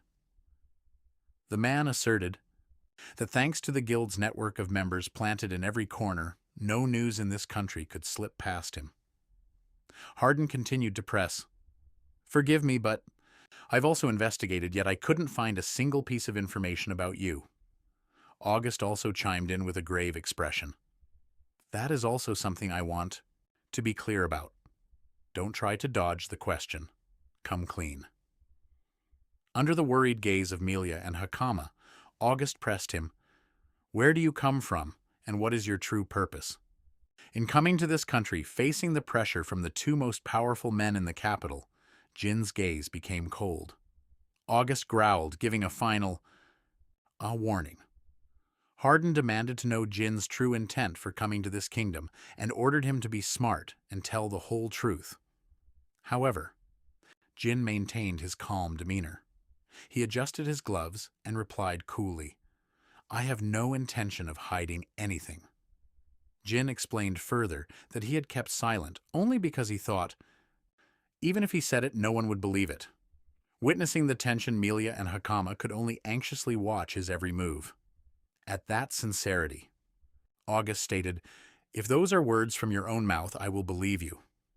Hearing that, Jin gave an enigmatic smile and replied, "Then I will believe those words." His face suddenly became incredibly serious as he began to reveal his identity.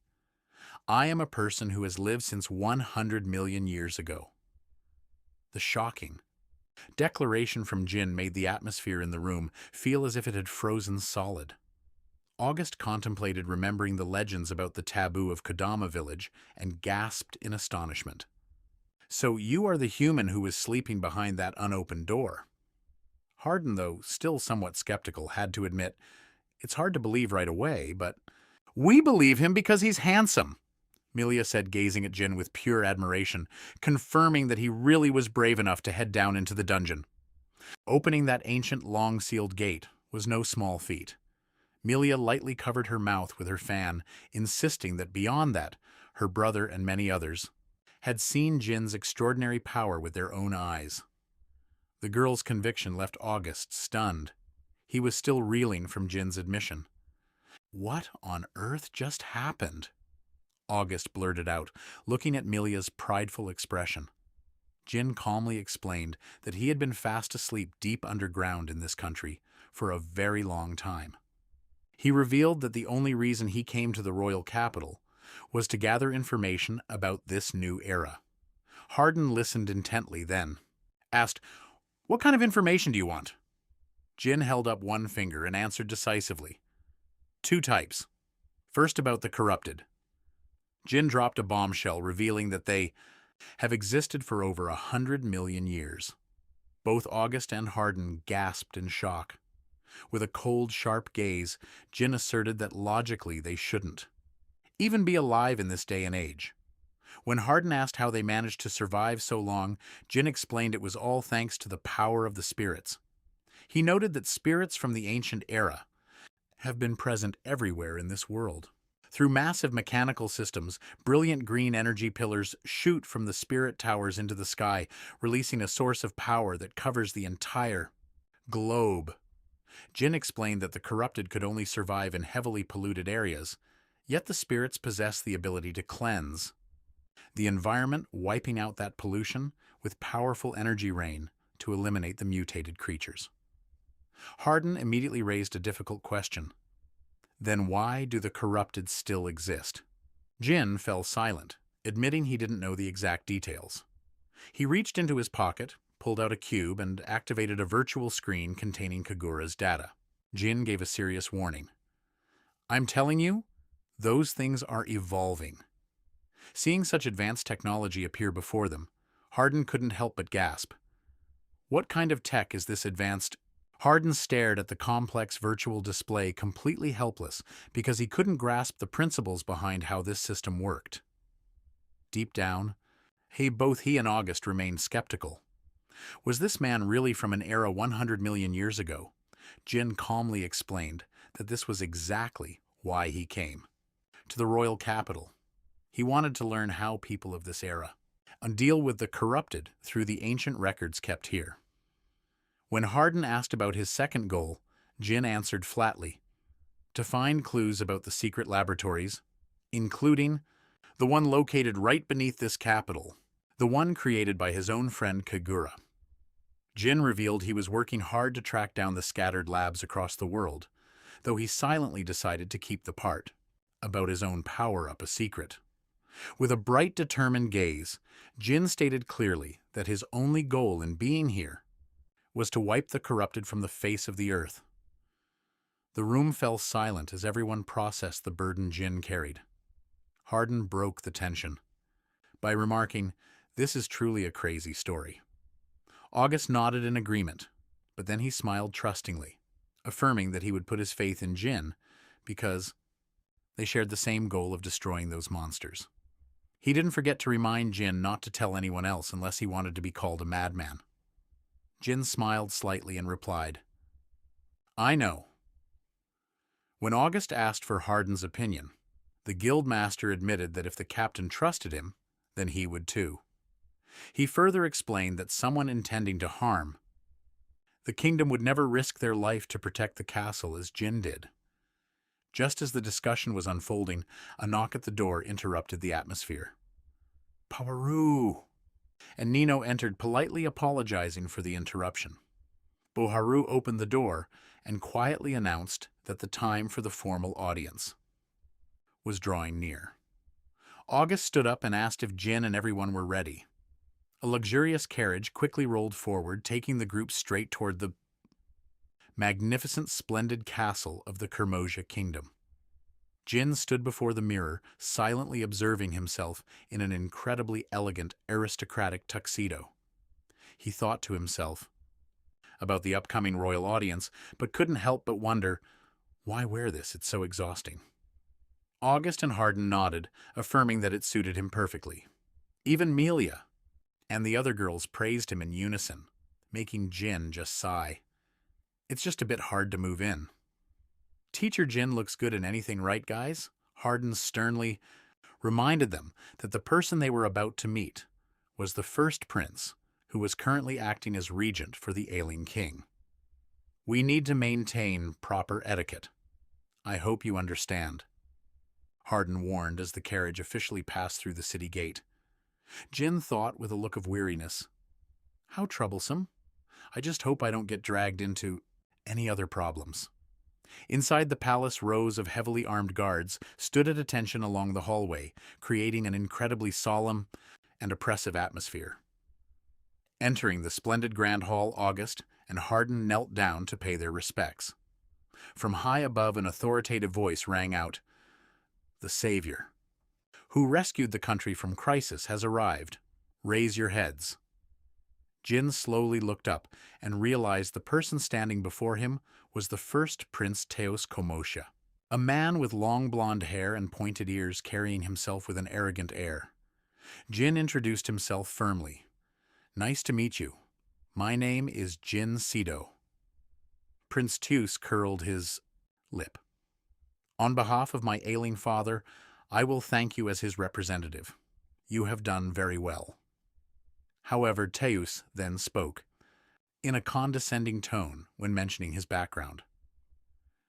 I heard from August that you come from Kodama village. How surprising that someone as talented as you comes from such a small place. That remark made Jin pause momentarily, and he echoed back with a look of suspicion. Small, you say? Suddenly Teos's gaze turned sharp and calculating. He didn't hide his ambition, but commanded decisively, I'll be blunt, serve me. The power-tripping Prince Teos demanded that Jin devote all his strength to working for the country, as a holy knight under his command. Jin looked up at the prince. His eyes darkened with a chilling aura at this overbearing proposal. Facing the blatant coercion, Jin's eyes remained cold and unfathomable, completely unfazed by the prince's authority. Teacher Jin remained silent. Teos smirked, defiantly. What's wrong? Didn't you hear me? Teacher Jin is busy looking down on you. Hardin panicked and fell to his knees, sweating profusely from fear of a conflict breaking out. He whispered a plea. Your Highness, we are the ones who summoned him. You shouldn't talk about... But Jin cut him off abruptly with a shocking declaration. I have no intention of staying in this country for long. Jin said, his eyes filled with calculated intent as he spoke slowly. I heard you're working at the academy, Teos asked as Jin calmly replied. That is merely a temporary job. The prince's gaze suddenly turned icy and dangerous as he pressed, Are you trying to reject my offer? Just as Jin uttered an apology. I'm very sorry, but... Teos coldly interrupted him, his face full of murderous intent. Then, there's no other choice. The prince was having one of his episodes again. Immediately, the thunderous sound of heavy cavalry boots echoed throughout the grand hall. Dozens of sharp blades were drawn from their scabbards in unison as Teos shouted his command. Soldiers, seize him for me. The entire guard rushed in to surround them. Hardin was pinned tightly to the floor in shock, shouting desperately, What are you doing, my lord? The prince calmly spat out a slanderous accusation claiming that Jin was actually suspected of treason. He began to flip his narrative, using the excuse that the ancient door, under the academy, which was supposed to be impossible to open, had become a hideout for invaders. Teos coldly asserted that people were saying Jin himself was the one who opened that door. So suspecting you is only natural, he claimed. A masterclass in duplicity, it was beyond words. He even vilely suggested that his research in this kingdom was just an elaborate act staged to win over the public. Faced with such blatant slander, Hardin gritted his teeth in fury. This is ridiculous. It makes no sense at all. Meanwhile, Jin maintained a mysterious silence, even with the sharp spear tips pointed straight at him. Teos propped his chin on his hand and offered a cunning temptation. Still, it's a waste to throw away your strength. If you agree to serve me, I will overlook everything and drop the charges. He smirked, revealing sharp teeth, and threatened that if Jin stubbornly refused, then death would be unavoidable. August knelt nearby, his forehead soaked in sweat from anxiety. He just arrived in this city not long ago. There's no way he could be involved. He silently realized Teos had ignored the fact that he was the one who asked Jin to investigate the academy. August was horrified to realize he had walked right into the prince's trap. Looking at the thick layer of guards surrounding him, he recognized the captains of the 3rd and 4th squadsmen who swore blind loyalty and were ready to do anything for Teos's benefit. August realized bitterly that these men would show no mercy to anyone blocking their master's path. If he refused, they had planned to eliminate him immediately. Teos stepped closer and loudly declared, You are the one who defeated that giant invader. Setting you free is far too dangerous." He reached out, his red eyes radiating an intimidating aura, and delivered a final ultimatum. "But I am merciful by nature. I will give you one last chance. Swear your loyalty." A series of holy nights simultaneously closed in tightly surrounding Jin amidst the brightly lit grand hall. Jin coldly responded to the prince's coercion. "What are you dreaming about?" Before the stunned expression of Tus, he calmly added, "An oath made with words in a place like this.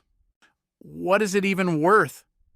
Jin bluntly exposed the absurdity of the request, because even if he agreed, now if he ran away later, that oath would be completely meaningless. His eyes were icy as he stared straight at his opponent, asserting, "You just want to hear it to satisfy yourself, don't you?" Surrounded by sharp spear points, Jin remained incredibly calm. "I have thought this through." He didn't hesitate to question whether Teus was just trying to satisfy his lust for power, or if there was actually some other dark plot hidden underneath. Jin's words made the prince so angry that his eyes glowed red with killing intent. Immediately, a massive knight pointed his spear at his neck and roared, "Shut your mouth! Who do you think you're talking to?" Jin grabbed the man's spear and swung it with such force that the guy slammed on into the ground. Instantly, all the knights descended into chaos and lunged to attack him.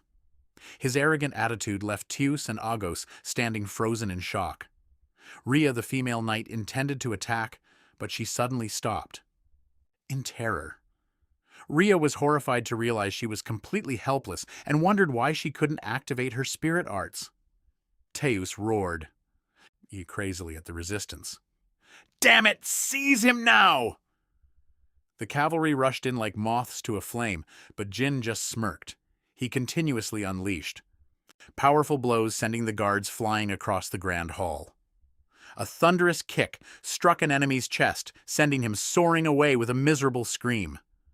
Jin remained calm, tightly gripping the spear of another soldier with a look of pure arrogance.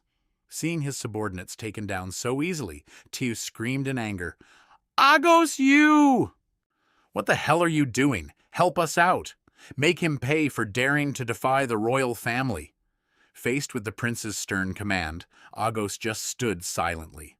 Standing there watching with deep, troubled blue eyes, Agos slowly drew his sword from its scabbard. He warned in a low voice, "Don't blame me for this." Agos joined the fray. Things were getting intense. Seeing the elite captain join the fight, Tus laughed gleefully. "Ha ha ha ha! Very good, dead or alive, doesn't matter, just take him." The cavalry charged forward at their master's order, but a brilliant blue light suddenly struck them, knocking everyone back and leaving the cavalry stunned. Jin's voice echoed throughout the hall with great authority. "You said that me being free was dangerous. You were right. If I really wanted to flattening this city, it would be incredibly easy." The guards panicked, looking around the empty room. "Damn it, where did he go? Search thoroughly."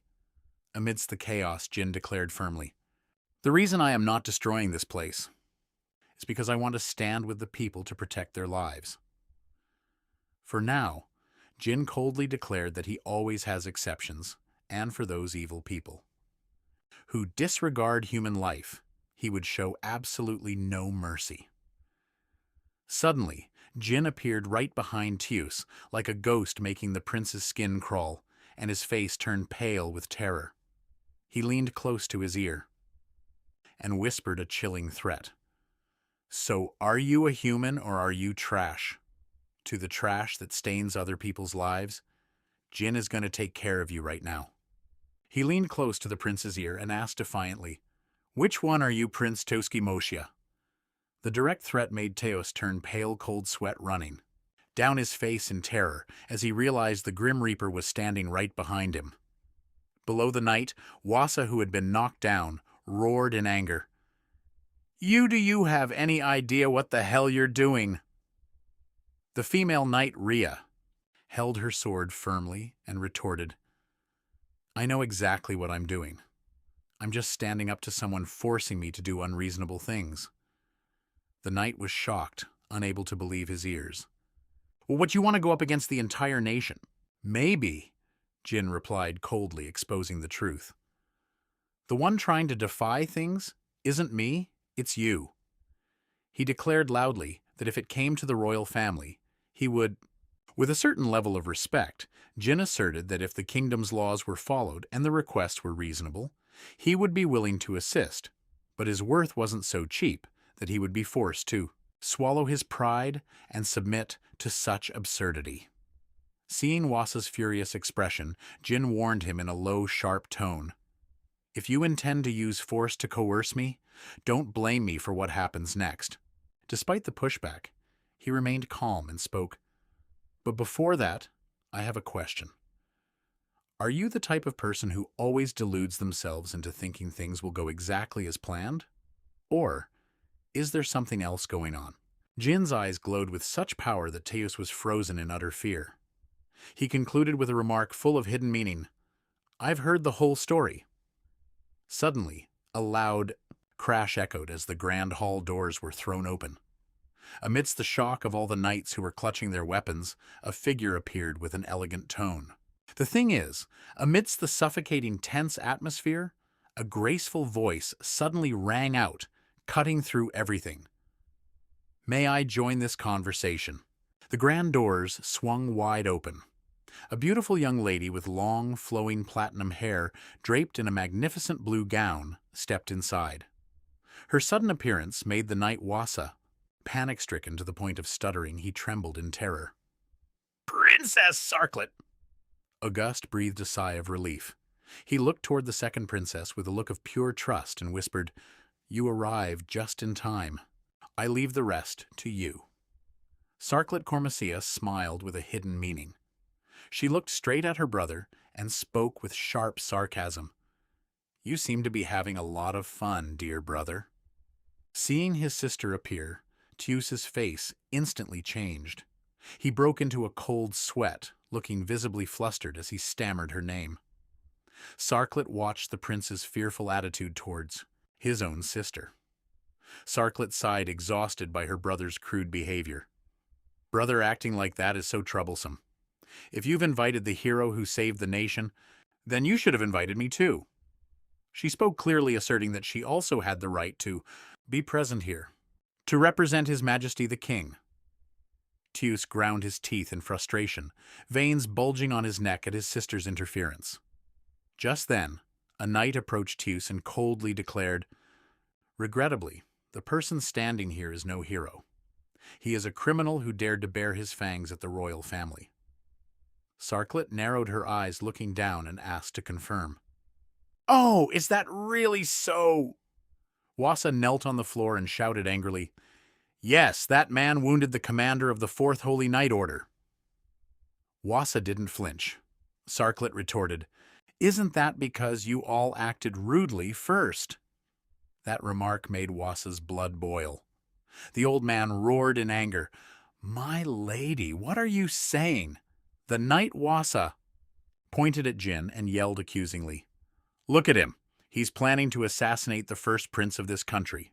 Amidst the tense atmosphere, Princess Sarklet tilted her head, puzzled. Strange, isn't he just standing behind the prince? She turned to look at Jin with a friendly gaze and asked, Is that right, Mr. Jin Sito? Jin smiled calmly and confirmed, Exactly. I was just standing behind him and asked a question. That's all. Sarklet looked at her brother and continued, That's what he said, brother. Facing his sister's intervention, Teus ground his teeth in frustration, his face darkening with rage. Sarklet maintained her radiant smile and continued to taunt. Surely you won't condemn someone just because they stood behind you? You aren't petty enough to treat a national hero like that, are you? Seeing Teus's face contorting in anger, she turned to formally address Jin again. Sarklet announced loudly, I will not force you to serve this kingdom, but if the country faces a crisis, would you be willing to help as a friend? Receiving Jin's good-willed response, I would be very happy. To contribute, Sarklet happily thanked him. She clapped her hands gently and suggested, But this isn't the right place to discuss this. Let's change locations. Sarklet decisively ordered. The soldiers, guide my friend clear the way. Bowing respectfully before the princess's authority, the female knight Rhea and the group of soldiers could only bow. Their heads understood. Meanwhile, Tu stood silently in the middle of the hall, his face filled with extreme resentment. The carriage began to roll, taking the group away from the palace. Sitting inside the carriage, Auguste was still shocked. He clutched his chest and sighed. That really gave me a scare. Why would you do something so risky? Jin just nonchalantly looked out the window and replied, it was just a bit of an impulse. Even though they had left the palace, Jin couldn't stop worrying about the strange, murderous aura radiating from the prince earlier. He narrowed his eyes silently, hoping it was just his own imagination. However, the intuition of a seasoned operative told him that things were certainly not that simple. Breaking the silent atmosphere, the second Princess Sarklet smiled gently at Jin and spoke, "Thank you for helping us." When Jin humbly replied, "No need to thank me," she bowed, her head expressing sincerely, "On the contrary, for treating the hero who saved the nation, like that we are the ones who need to apologize." Jin hurriedly waved his hand, replying, "No, it's not necessary to do that." Sarklet formally stated, "Let me introduce myself again. I am Sarklet, the second princess of this dynasty. I hope you will continue to maintain this friendship, Mr. Jin." To her good-willed proposal, Jin nodded slightly. "I will." Sitting opposite them, Auguste was still shocked by everything that had just happened. He anxiously asked, "But why did the prince act so thoughtlessly?" Sarklet's expression suddenly became extremely serious. She lowered her voice and revealed, "I'm not sure what his true intentions are, but my brother is a man of great ambition." She explained that after ascending to the throne to expand his territory, Teus planned to ignite a war with neighboring countries. When that time comes, he surely thinks that Jin's existence will be a major obstacle to his ambitions. Seeing Jin lost in thought, Sarklet clapped her hands sharply. To reassure him, "Don't worry too much. I won't let him interfere anymore." She mentioned that the events of today would likely be reported by Hayden to their father, who was lying in his sickbed. Sarklet asserted, "If my father orders him to be confined, my brother won't be able to easily act against you anymore." Jin looked quietly out the window and answered softly, "Actually, that's not what I'm worried about." Sarklet smiled resolutely. "As for the throne, I have no intention of yielding it to him either. Do you trust me, Mr. Jin?" Looking into her bright sapphire blue eyes, Jin smiled slightly. I do." Suddenly, realizing the carriage was still moving, Jin asked curiously, "By the way, where are we going?" Auguste was also puzzled. "Why is even the princess here?" Sarklet answered gently, "You saved this kingdom after all. Lord Jin, you must understand inviting someone like you here without offering a reward would be terribly rude, wouldn't it?" Sarklet revealed, "I heard you're staying at an inn." Jin nodded, confirming, "Yes, that's right." The carriage stopped in front of an incredibly grand and magnificent estate. Sarklet, beaming, pointed toward the majestic mansion and declared, "That is why we have prepared this place specifically for you." Jin looked up at the opulent mansion in astonishment and whispered, It was a gorgeous building with pure white stone pillars and an imposing balcony. Sarklet declared loudly, "From now on, this house officially belongs to you. Please feel free to use it however you wish." As soon as he stepped inside, Jin was completely overwhelmed by the brilliant space with crystal chandeliers and a staircase covered in a luxurious red carpet. He murmured to himself, "What kind of house is this? It's so fancy." Still struggling to believe it, Jin turned to ask, "Can I really accept such a huge gift?" Sarklet explained that this place originally belonged to a count, but had been abandoned for a long time. Jin was a bit surprised. A count? Jin couldn't help but worry about the legal side of the gift. What if the person came back and demanded the house back? What then? Seeing Sacklot's mysterious expression, he clicked his tongue, telling himself, "Forget it. I'm overthinking things." August, standing nearby, stepped in to explain that suddenly receiving a mansion might be confusing for Jin, but this only proves just how highly they value his abilities. August smiled encouragingly. "Go ahead and move in without any hesitation because this house is already yours." Jin continued to tour the spacious bedroom. He stood silently thinking, "I see. But for one person, this feels a bit too spacious. Even the bedroom is this huge." Noticing Jin's hesitation, August immediately offered a practical suggestion. "If that's the case, I will arrange for servants to help manage this place for you." Jin startled, asking with a look of surprise, "Servants, is the harem about to increase in number?" August affirmed that Powaru and Nino would certainly be happy to serve Jin to the best of their ability. He sincerely expressed that he already owed Jin a massive debt of gratitude. He suddenly turned serious.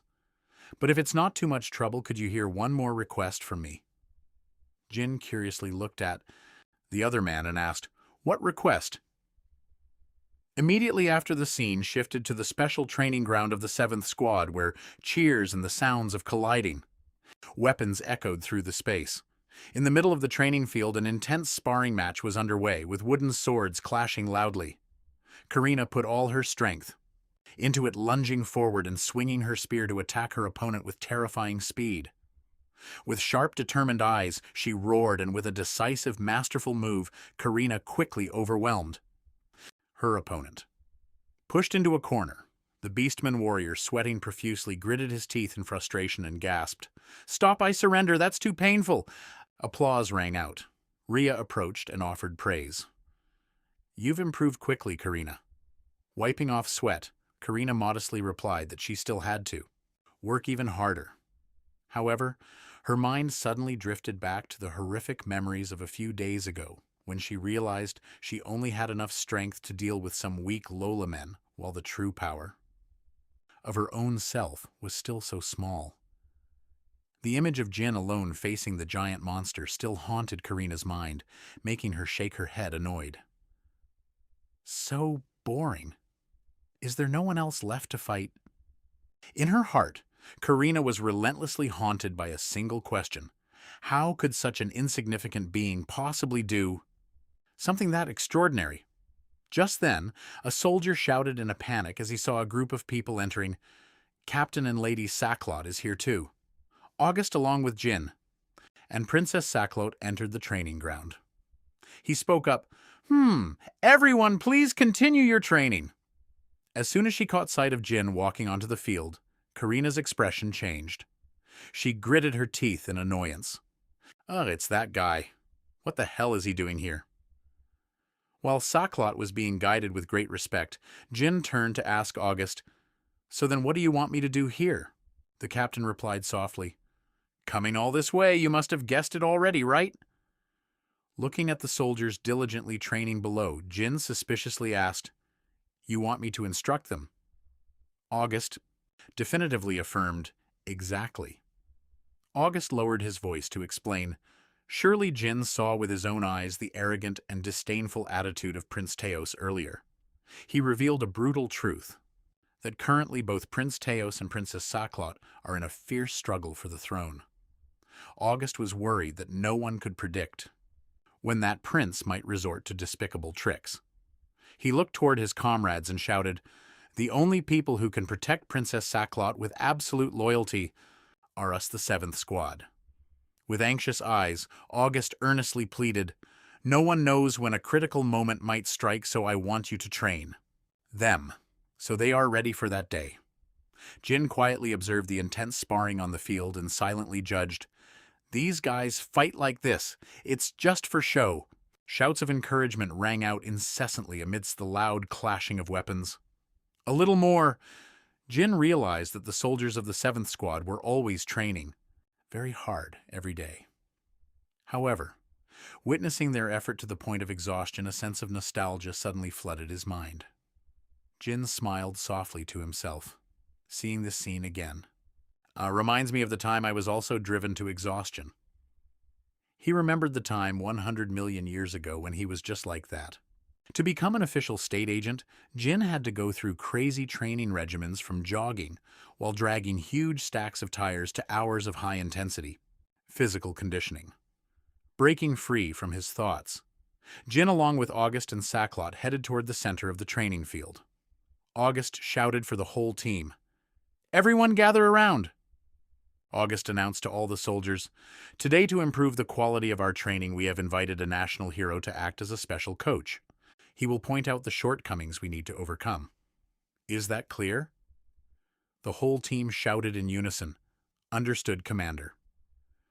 While the soldiers whispered and praised the person who defeated the giant monster, Jin thought to himself, teaching those who know how to listen is easy, but dealing with these stubborn ones is going to be a headache.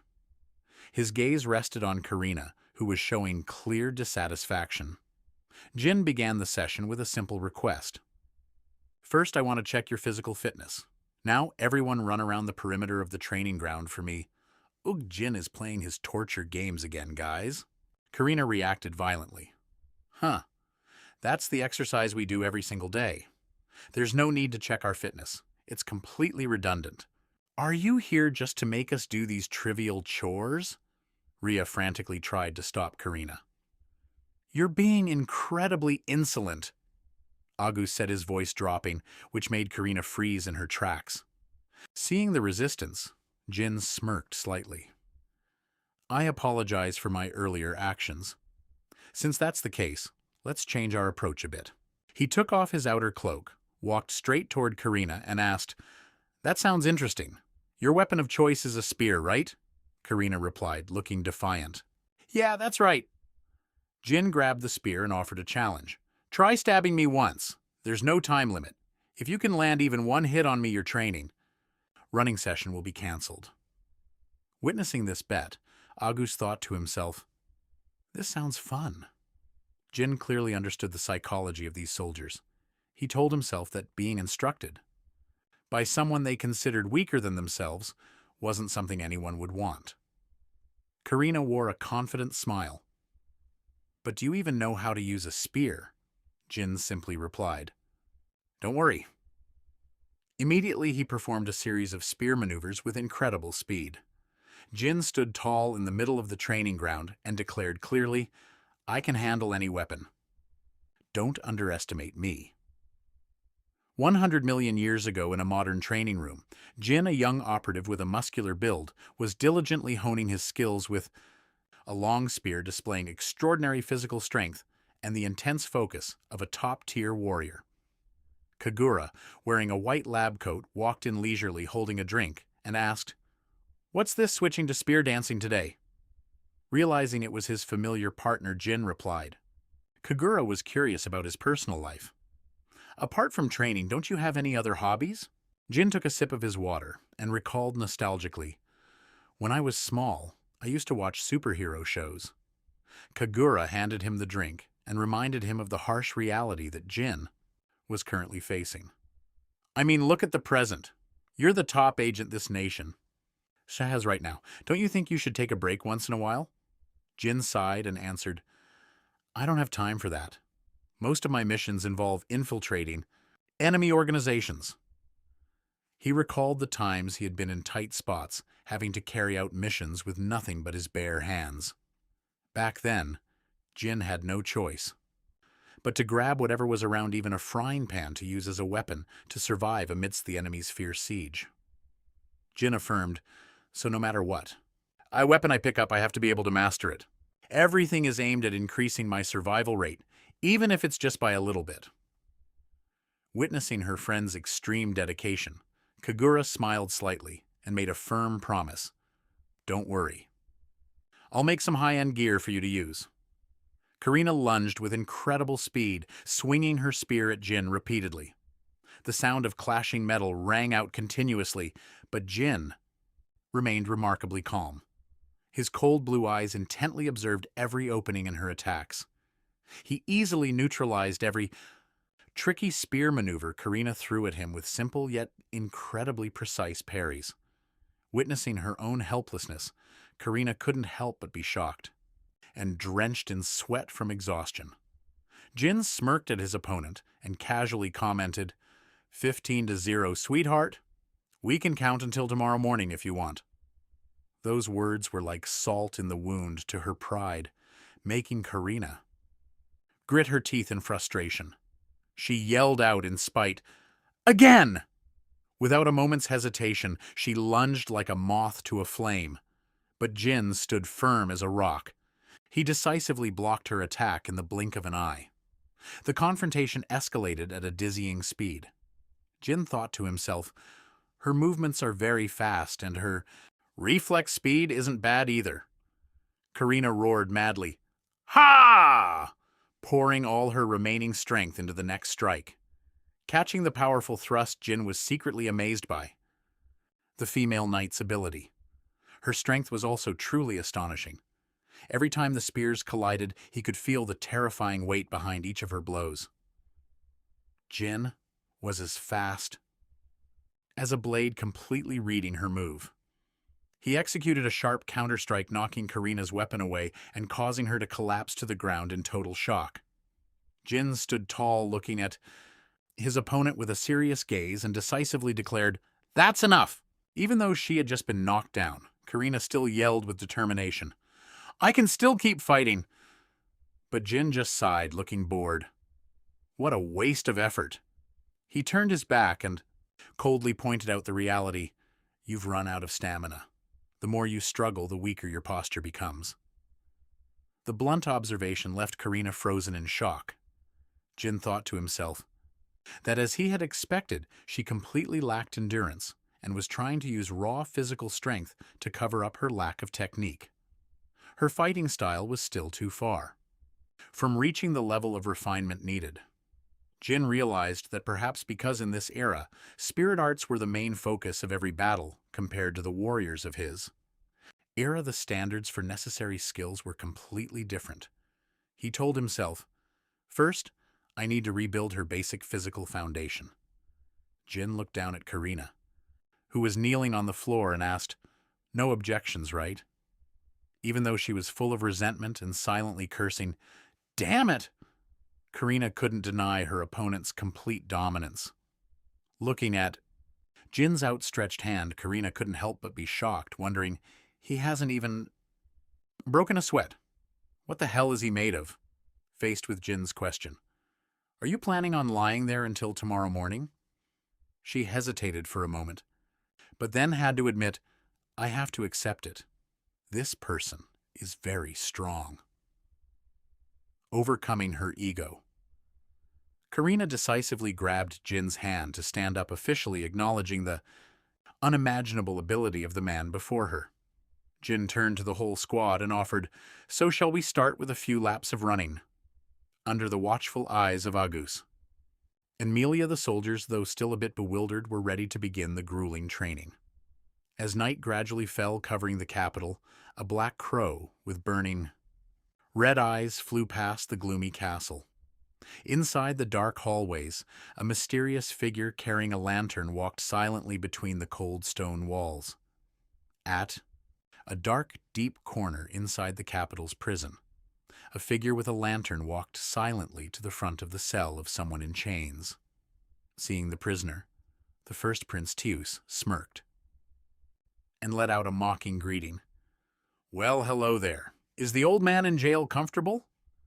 Facing the prince, Lord Rudman maintained a tough and cold attitude, replying, "Shut your mouth. Do I have anything to say to you?" Teus laughed. He narrowed his eyes, observing the lord's strangely calm demeanor.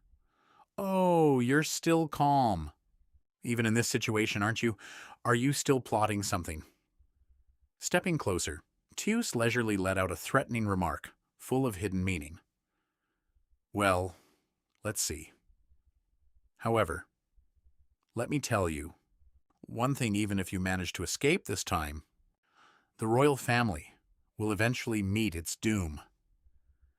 Teus suddenly took out a glowing accessory, a strange purple energy causing the Lord to be shocked. Impossible. How did you get that? Tus looked at the artifact and smirked. You think you're the only one with access to this tools of the erosion can be manipulated by those who know how to erode. Channeling the power of the erosion, aren't you? Tus stared straight at Ruthven and stated firmly, I assume so. You used one of the erosion's tools to start this mess, didn't you? He began to manipulate the warlord. Now, don't get ahead of yourself. Oh, the real conversation is only just beginning. You despise the Kamasia royal family, don't you? In that case, why not join forces with me? To Ruthven's astonishment, Tus coldly exposed the reality. My father and Charlotte are both too naive. At this rate, the country will be invaded and destroyed sooner or later. Ruthven trembled and asked, trying to confirm, You're a member of the royal family, yet you want to destroy it. Tus replied with a look of absolute determination. Exactly. Tear it down and build it back better. Tus declared his burning ambition with a sharp tone.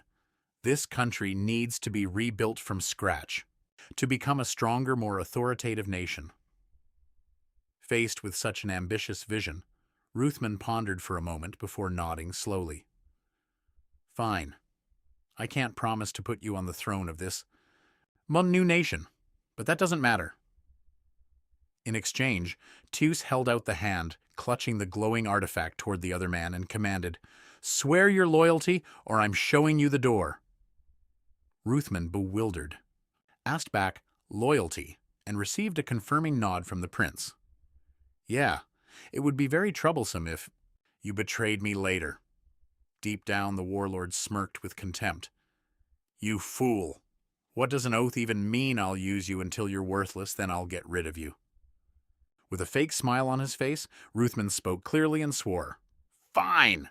I swear my loyalty to you. Tus wore a wicked grin. Hook, line, and sinker, you old goat! Just as Ruthven was still stunned, not yet. Understanding what was happening, a purple energy from the artifact suddenly erupted, violently engulfing the man's entire body. Bizarre, glowing ancient runes appeared all around, locking onto the warlord's mind. In utter shock, Ruthven completely collapsed. His eyes shifted to a vacant violet haze, and he spoke the oath subconsciously. I swear my loyalty to you. That was the terrifying power of the erosion's tool. It places a powerful suggestion on anyone who utters specific words, even if it is a temporary lie. It creates a suggestion so strong that it makes the victim believe it is their own true, heartfelt desire. Ruthven was now completely subdued, kneeling at the prince's feet in a pathetic display.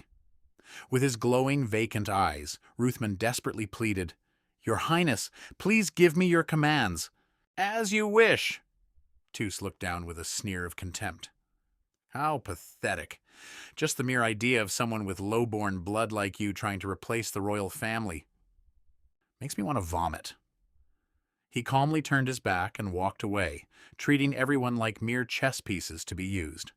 He leaned close to the warlord's ear and asserted, The one who should rule this country is not Charlotte, and it is certainly not you.